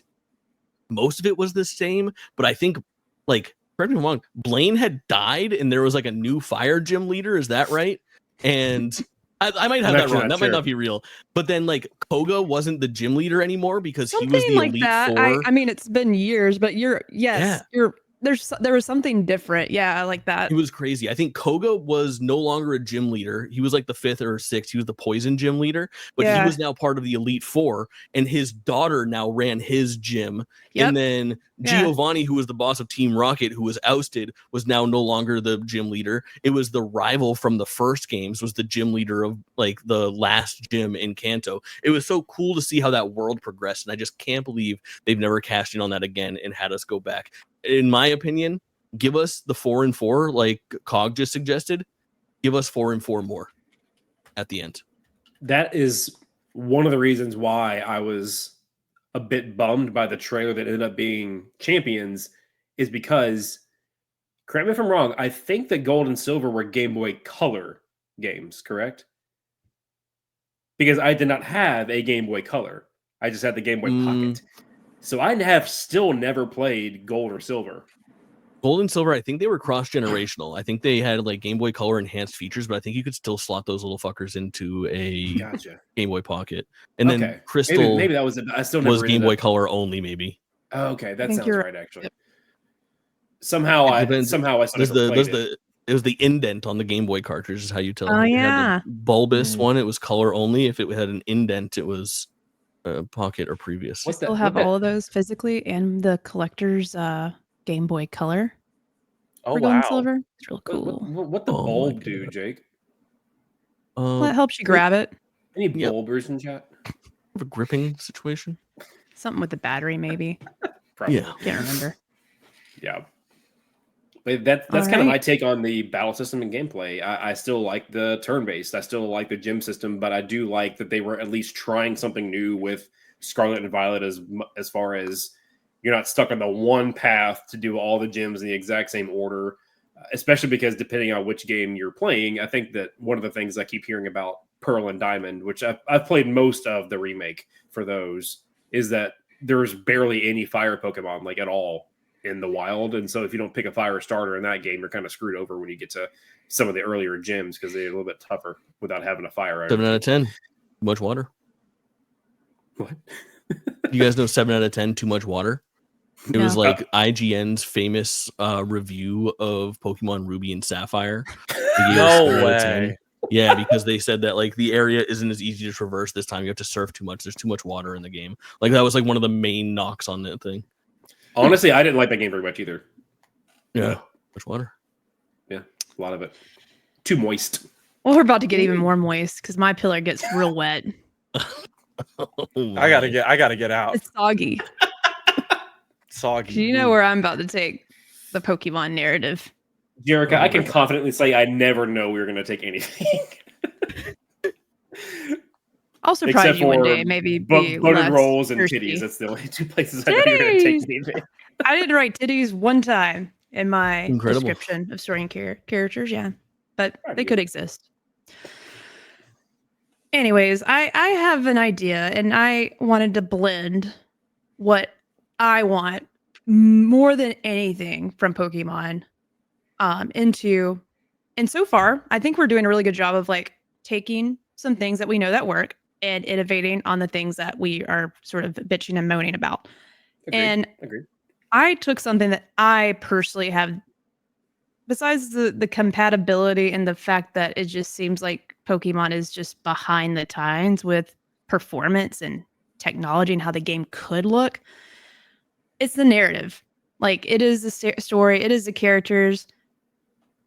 I know y'all have shared a couple of story beats and things that maybe made you excited, but nothing I've heard has been something like, oh my God, that's so cool that Pokemon's taken it in that direction.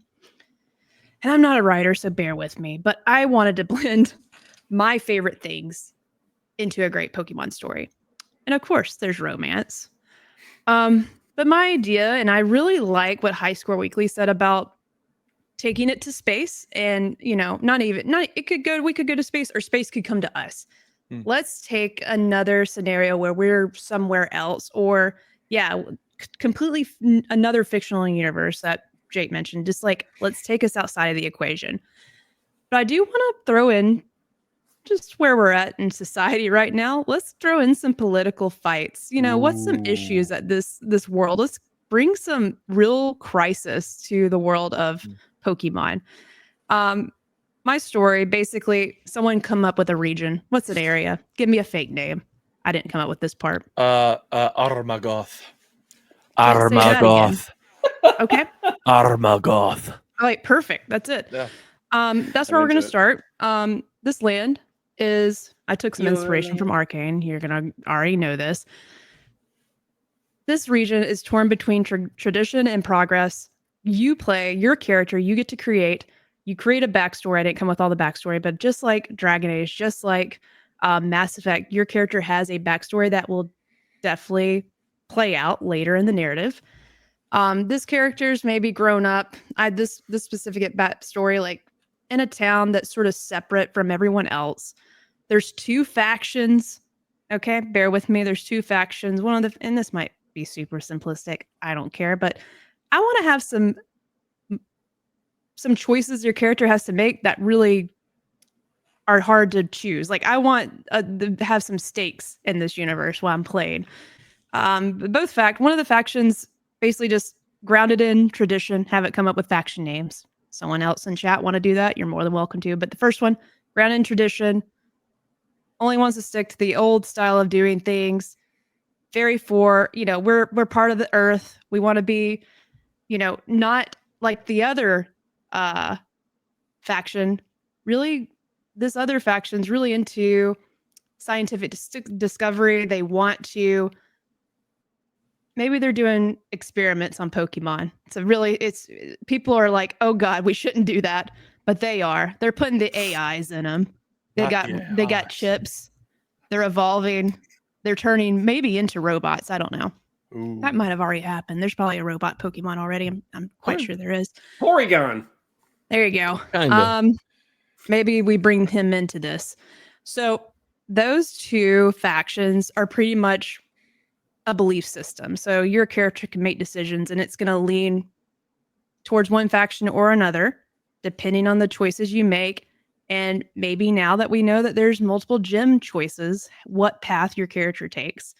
And they'll have consequences. Now, as we're going through the journey, this is an element that I really want in a Pokemon game. And I have a pretty creative way of doing it. I want, companions. I want people that are in the journey with me, just like Mass Effect. Could they be romanceable? Absolutely. They could. But I think it's only going to be one. I think it's where it landed, because I was going back and forth. I'm like, multiple options for romance, but I want to keep it to one. And here's my idea. So along the way on your journey, you meet your rival, but they also could be your romantic interest. It's either one or the other. This skilled trainer is passionate about one of the factions as well. So not only does it make you choose, do you want this person to be your rival, or do you want to get down and dirty? They also might align with a faction that you don't agree with, which gives 2 other rounds of possible consequences based on what you're doing in this world. So the game features, I sort of landed on one main romanceable character, and that could either be, it might be your rival or not. So, and I made some sort of like decisions with the factions, because like as you're going through it with this particular character, or it could be companions. I'm up for choices. I'm not really picky. For example, if you side with their faction, that strengthens your bond with them. You might get quests, situations that arise that help make you question your morality of different choices. If you oppose them, they start being like a little bit reluctant to support you. Maybe there's some dialogue in there. Even when you're battling other trainers or enemies, gym leaders, there's dialogue that you can throw out during the battle that might, hurt their feelings. and maybe make their Pokemon not attack like they should, because the trainer's totally distracted by you calling him a loser, you know? Hey, fucking piece of shit. Yeah, pretty much like that. Hey, quit talking about your kids so much. You know, something like that. Exclamation mark kids. The goal of this is to make Pokemon replayable again and have some different endings involved. Like, I think it'd be really cool. Like, every encounter can also be choice driven. So, like, maybe not every encounter, but certain key battles are affected by previous decisions. So, good writers out there, maybe I'm fighting the dad of this other trainer that I called a loser, you know? And now the dad's trying to kill me with his Pokemon. I don't know. He's attacking you, not your Pokemon. But someone remembers me kicking Billy's ass, and Billy's dad's now here, and he's mad, right? But it also can be quests. Like, I really want quests and things, and other than just going and leveling up my Pokemon and going to the gyms. I want quests that can create situations where those gym battles could have a different outcome. Also, dynamic Pokemon training. So your training styles evolve with the beliefs. So, like, what faction are you aligning with? What choices are you making with this romantic partner and their faction? And that actually sort of changes how your Pokemon level up and how they learn moves, how they evolve. And to my point, like, having battles that have dialogue interaction, which can lead to the Pokemon sucking at their job because you're just not in it.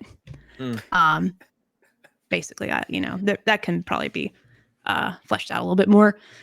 And then last, the endings reflect like different choices. So instead of a single ending, I want to have multiple endings.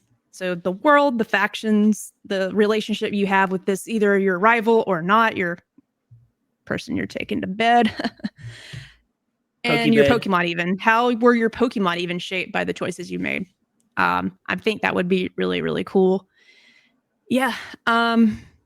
That's it. That's all I got. It's not as fleshed out as I want it, but that's sort of like an idea that I have. Like, I want Pokemon. I know nothing can make me feel like the way The Last of Us made me feel, or even Mass Effect, the ending of Mass Effect 2 specifically, Suicide Mission. Like, I want some stakes. Yeah. Not just the meat, but actual stakes in Pokemon, my Pokemon adventure.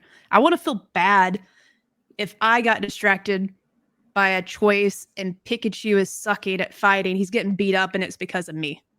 Like, how did they make that work? I want to feel my Pokemon's pain. I want to have a romantic partner that's getting pissed at me for not aligning with their beliefs. That sort of thing. I don't know.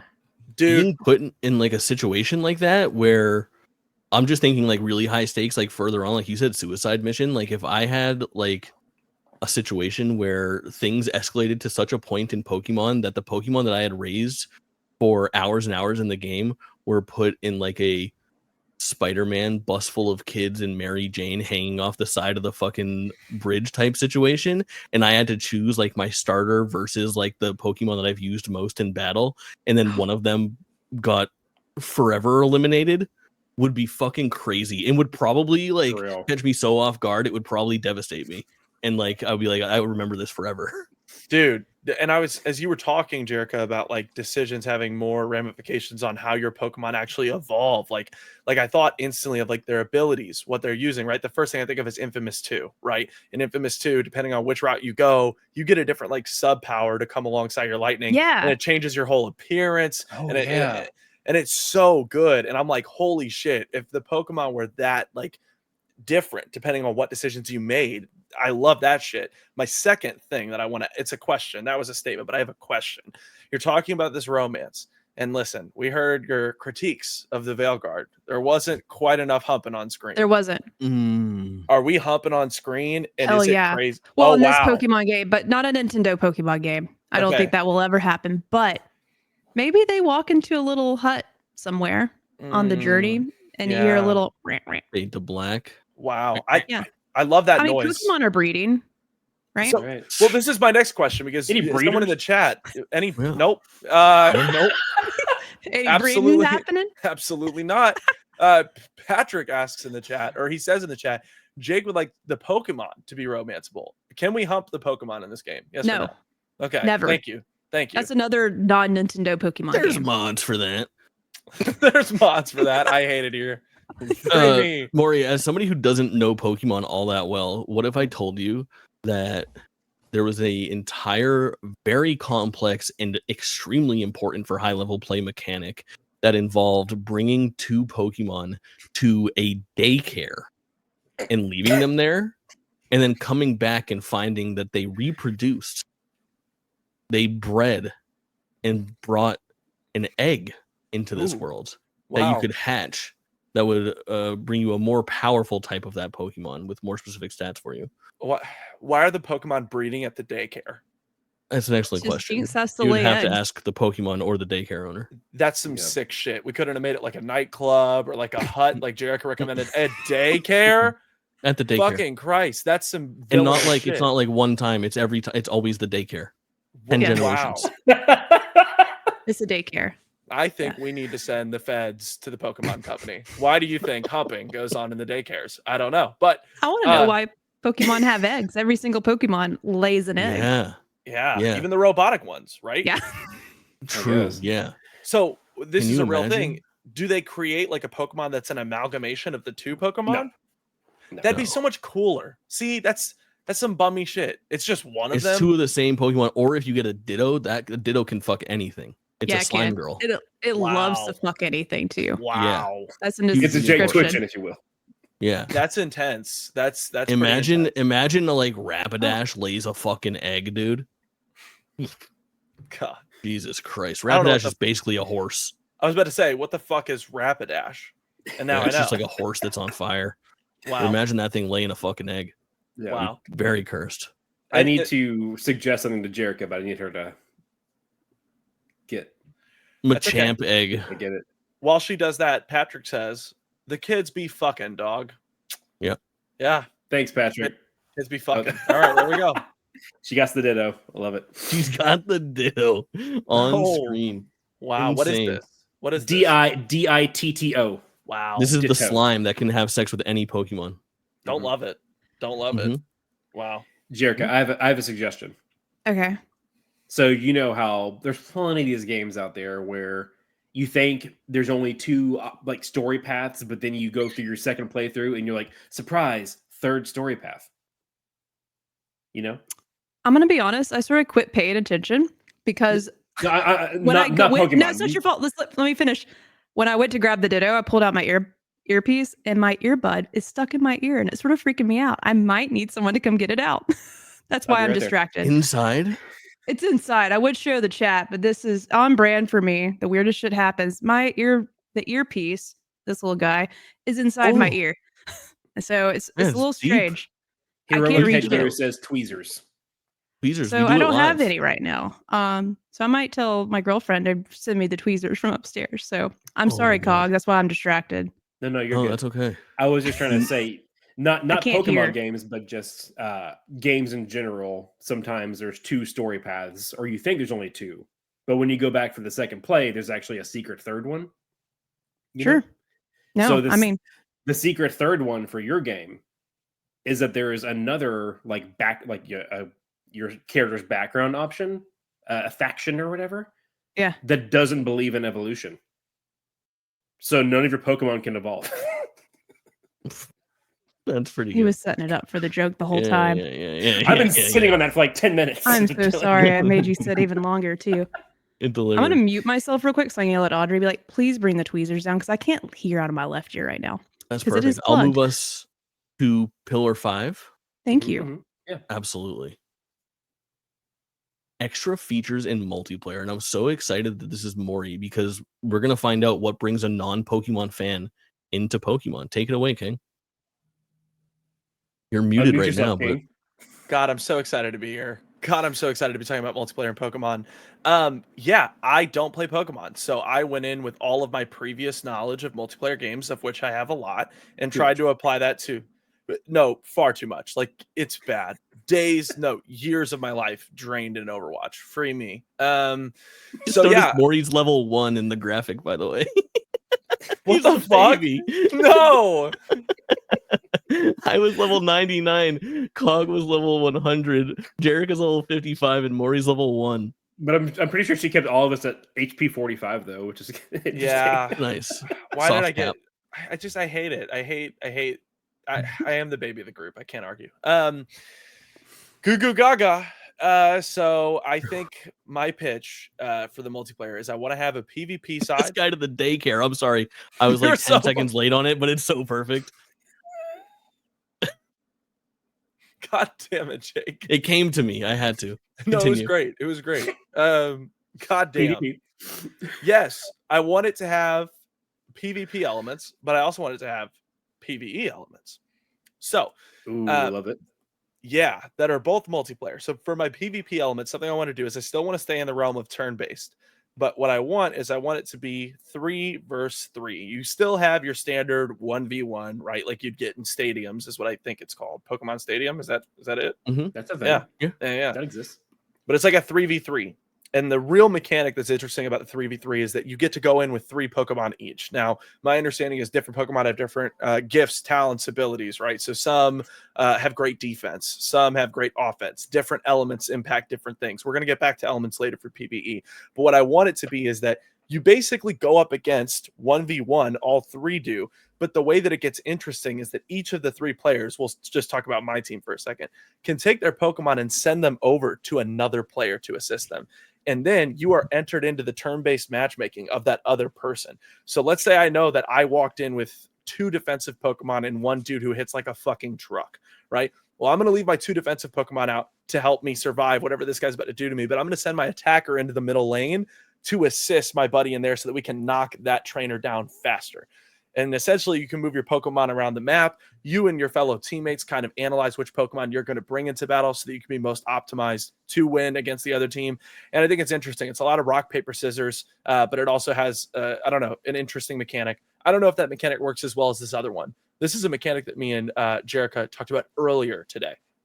For the PvE portion of this Pokemon game, we are introducing, that's right, ladies and gentlemen, raids. We're introducing raids. How does this work? I've not fully discovered yet. But what I do know is that it's going to have different interactions, right? Different segments, different bosses. So maybe the first boss is a higher level Pokemon that you don't have that is only introduced through the raid, right? But just like in Destiny or any other raid, you only have a 20% chance of getting that Pokemon from that encounter, maybe less, right? But then there's another encounter with another huge, magnificent Pokemon, and you only have a 20% chance of getting that Pokemon. But then, of course, your final encounters with this larger-than-life, extraterrestrial, sci-fi, cosmic, alien-ass Pokemon, right? The Mega Evolution, whatever the fuck that means. Someone said it earlier, right? And, like, you only get, like, a 2% chance of getting him. So I think what this does is it creates like a sense of replayability, just like Destiny has, where you and your 5 buddies get together and you really want that heavy hitter at the end. And then you can bring him into your PvP matches, but you can also bring him into your standard gameplay, right? Your standard story mode that you have in Pokemon. I don't know what all of the sort of interactions look like, what all the encounters look like. I probably use some of the elemental stuff that goes on in Pokemon. And maybe your Pokemon are able to do different things in different encounters of the raid. But when me and Jerica talked about that earlier today, I was like, fuck, that's awesome. But yeah, you release these probably once a year. And that larger than life Pokemon is something people hunt for over and over and over again. So essentially, your extra features in multiplayer looks like, 1, you still have your 1v1 battles, your standard 1v1 battles that you see in most Pokemon games. But you also have a 3v3 mode where you can place your Pokemon in different positions with different people. And you have to strategize with 2 of your buddies to figure out how to beat the other team. And lastly, you have raids with different encounters, with different larger-than-life Pokemon that has an RNG factor of getting them. And that is my pitch on multiplayer. What do you guys think? What do you critique? What do you think could be added or taken away? Talk to me, because I'm not a Pokemon player. Chat with me. Well, I love that you called Jerica about this, because raids have been a thing in Pokemon since Pokemon. And I was so glad you said that, because I'm like, no, they're not. I don't hear when I'm going to defend Mori. I didn't know there was raids, so they're not great. Let's reinvent it. Not great. Okay, well, I'm gonna. You haven't played the game since Golden. I don't think. Are they great? No, Jordan, this was a bad idea. This was a bad idea. No, every other night. Mori's idea is better. Mori's idea is better. Yeah. The raids are so fucking dog shit in the last 2 Pokemon games, because all you're doing is raiding common ass Pokemon that appear and maybe have like a different move attached to them or like a different supplemental type. Every once in a while they'll have like a DLC raid where you can only catch like the new DLC Pokemon that way. Yeah. But it's pretty much like just log in, get it done, and then get out of there. There is no like, I get what you're saying about like the Destiny aspect of like what you're trying to do is you're trying to have like a unique drop where not everybody has it. And what's happening right now in the world of Pokemon is that there's very little like flexing, which is weird for a game that's all about collecting things. Like there is no way to interact with like another player and be like, check out my Charizard. He's wearing the blue crown or some shit like that. You know what I mean? Like it's a shiny, which anyone can get a shiny. Technically, I know even the shiny needs to be like put up to like the next level or something along those lines. Like I think that there is your eyes when you see my Charizard. Like that's how shiny I want it to be. I need a new layer to it. And then I also to go back to the like battle thing, to completely reinvent the battle system with like a 3-lane, almost like a strategy RPG as opposed to like a turn-based RPG or like a turn-based strategy RPG. Like in my head, I'm thinking about like a grid-based system in some ways where you're like shifting things into like lanes, like they sit here, almost like a fucking Gwent or like Hearthstone in the way that you have like set slots for things. Could be really fucking interesting. Or Marvel Snap, but you know, yeah. I love that. The revamp that Mori is pitching is better than what's there. I just couldn't help but chuckle at him be like, we need to add raids. I was like, raids are technically there. They're just not raids. They're called the wrong thing right now. They shouldn't be called raids. Apparently, or like they should be called baby hangout bigger, time. Boring fights. Goo Goo Gaga. Goo Goo Gaga. I'm ready for Pokemon to not be Goo Goo Gaga anymore. I was going to say Goo Goo Gaga GWTMori's daycare. That's what it should be fucking called. This is some weak fucking shit. You're giving me some weak ass fucking Pokemon with some weak ass fucking stats. The gamer worth tickling is headed to the daycare. God, Jesus fucking Christ. Pop out some eggs. To pop out some fucking eggs. Let me go. Free me. Apparently there are raids that are a little bit more, still not what they should be as far as like your suggestions, but they are different from the main raids. Like in Pokemon Go, there's different style of raids. Oh yeah, really is like several people all joining in to try to take down like a really big boss, which is really close. But I want it on my Switch right there while I'm on the couch. I don't want to walk around to do that. I'm saying. We also loved that Mori was level 1, by the way. You weren't here to see our appreciation for that. Yeah. Jerica, I thought we were closer friends than that. It is what it is. This was before we talked, you know. If we would have talked, I would have at least put you up to 4. You know? 4. Yeah, good. Only 51 levels lower than somebody else. God. But I do like that everybody had the same HP regardless. Yeah, that was just me being lazy. Well, not even lazy, just fucking tired of looking at the spreadsheet or this, you know, whatever this fucking document's called. Is there more? Oh, what? There's more? Do I have a next slide? Oh yeah, I think I just have a recap slide in there in case we needed it. There we go. Ooh. Look at me. I'm remembering things. Yeah. Love it. I did want to quickly recap. Just sort of take it in what we've just made here. Yeah. And I'd love to hear from the chat. Would you play this?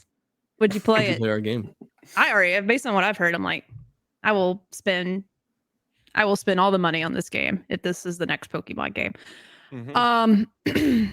So for the game setting, thanks to Jake, we sort of landed on, you know, we've enjoyed going to different regions and having inspiration from real world locations, but like, let's ditch those places. Let's go somewhere fantasy inspired, far off in the future. I think is where a lot of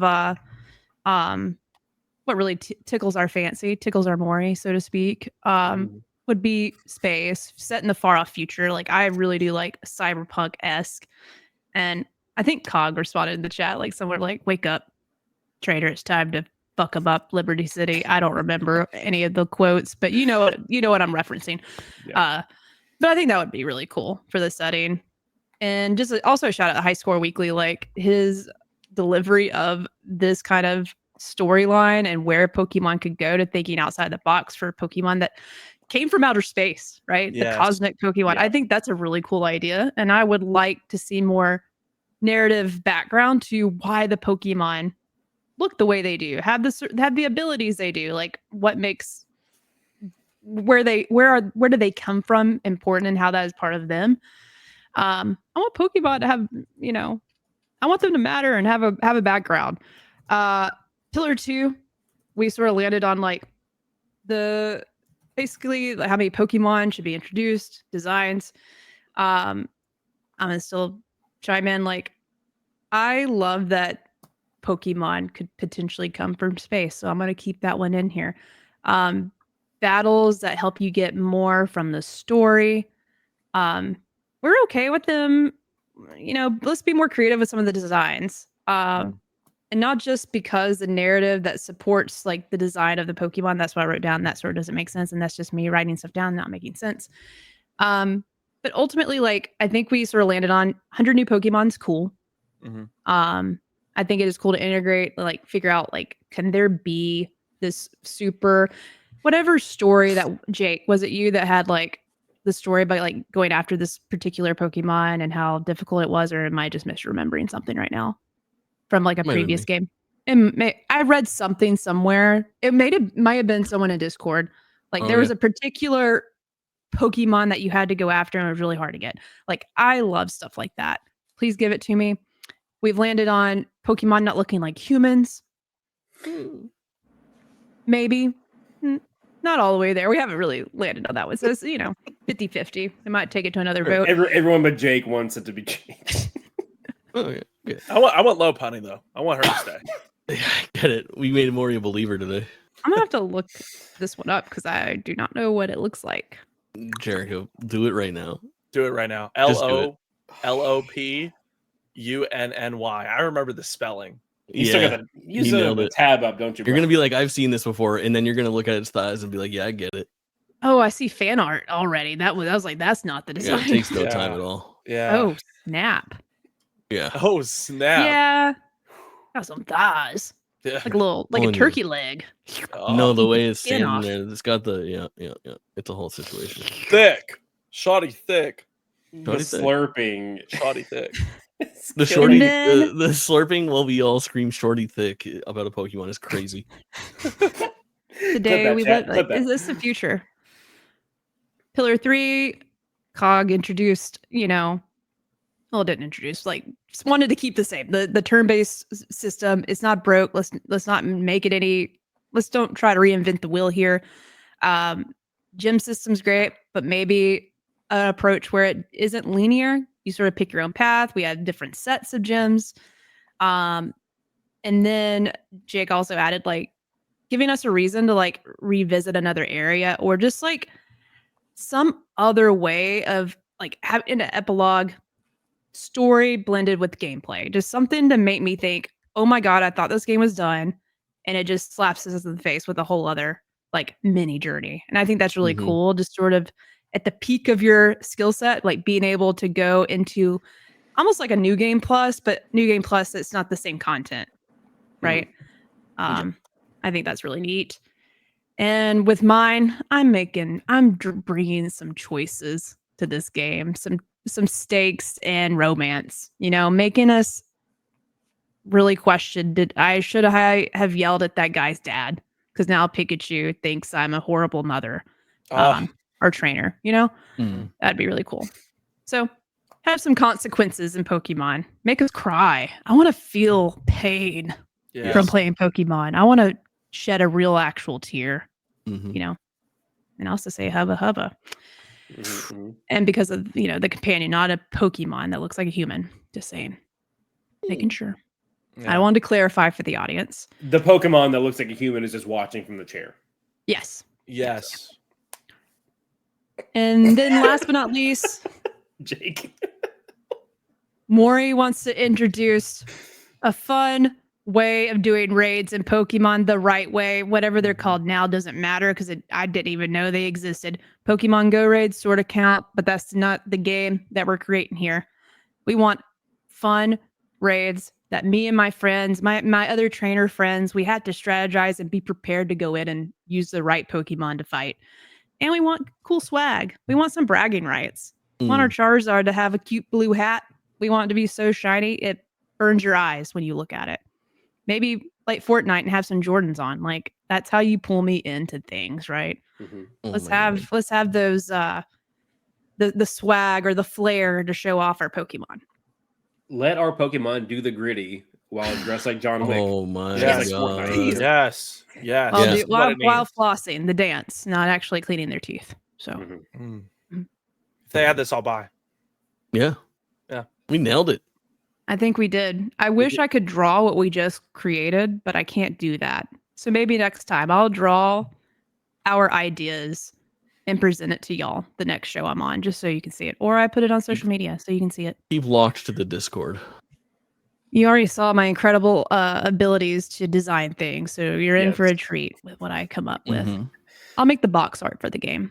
God, you know what? I just want to say this now while we're all here. Bring back Jake's hog, bro. Bring back Jake's hog. Give Jake his hog back. Bring back his hog. Hashtag bring back his hog in the chat. Give it to me. Bring back his hog. Is it not under the bed? Who could I don't know where'd you leave it, Jerica? Because it wasn't there. I didn't see it. I didn't see it.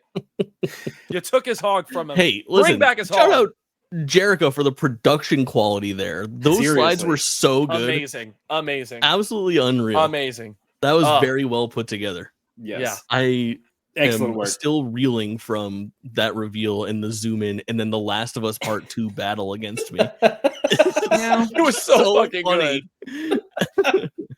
I'm glad you enjoyed. Yeah. I wish I had more time to do a little bit more, but I figured this would land the message and help us sort of share our idea, bring us together. What more could you have done, Jerica? That was fantastic. Really cool format. Seriously. Very cool. Thank you. Thanks, friends. Thanks. Yeah. We love it. You know, we've gone sort of long, but I do want, before we wrap up, I did want to, you know, it's a video game podcast. We've been talking about Pokemon all night. Sort of tired of Pokemon. Unless you've been playing Pokemon. Anyone else want to chat about like what they've been playing this week? I'm still finishing up on Lost Records, so I have nothing else to add. I played the Sonic Crossworlds closed beta test that I got accepted into, and it was way better than expected. I had a fun time in there. And I guess I can go more in depth about that on another show, but I think if I was just like to tell anybody to check out anything, good weekend to go in and hop out check out the open alpha, not the closed alpha, open alpha for Splitgate 2. I played it this morning and it's got good bones. I'm dog shit at competitive shooters these days, but I was streaming it, there was a bunch of people in here popping in being like, I didn't know that this was out. Like, I can just play this? And I was like, yeah, dude, I had no idea. Download it on Steam, you can get it on PlayStation, you can get it on Xbox, and you can just play that game for free right now. And it's really solid for an alpha. Worth checking out. I love to hear they got good bones. Yeah. It's always a good sign. Yeah. So true. Maury, what you been playing, man? Dude, I played a little bit of It Takes Two this week with Patrick on the Drop In Drop Out channel. It was a lovely time.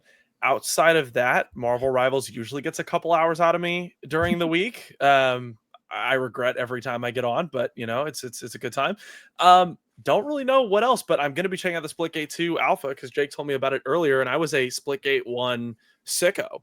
I love that shit. That shit is Halo and fucking Portal put together, and it's amazing. Splitgate's fun. Maury, if you take Splitgate and It Takes Two and combine them, what do you get? What do I get? Split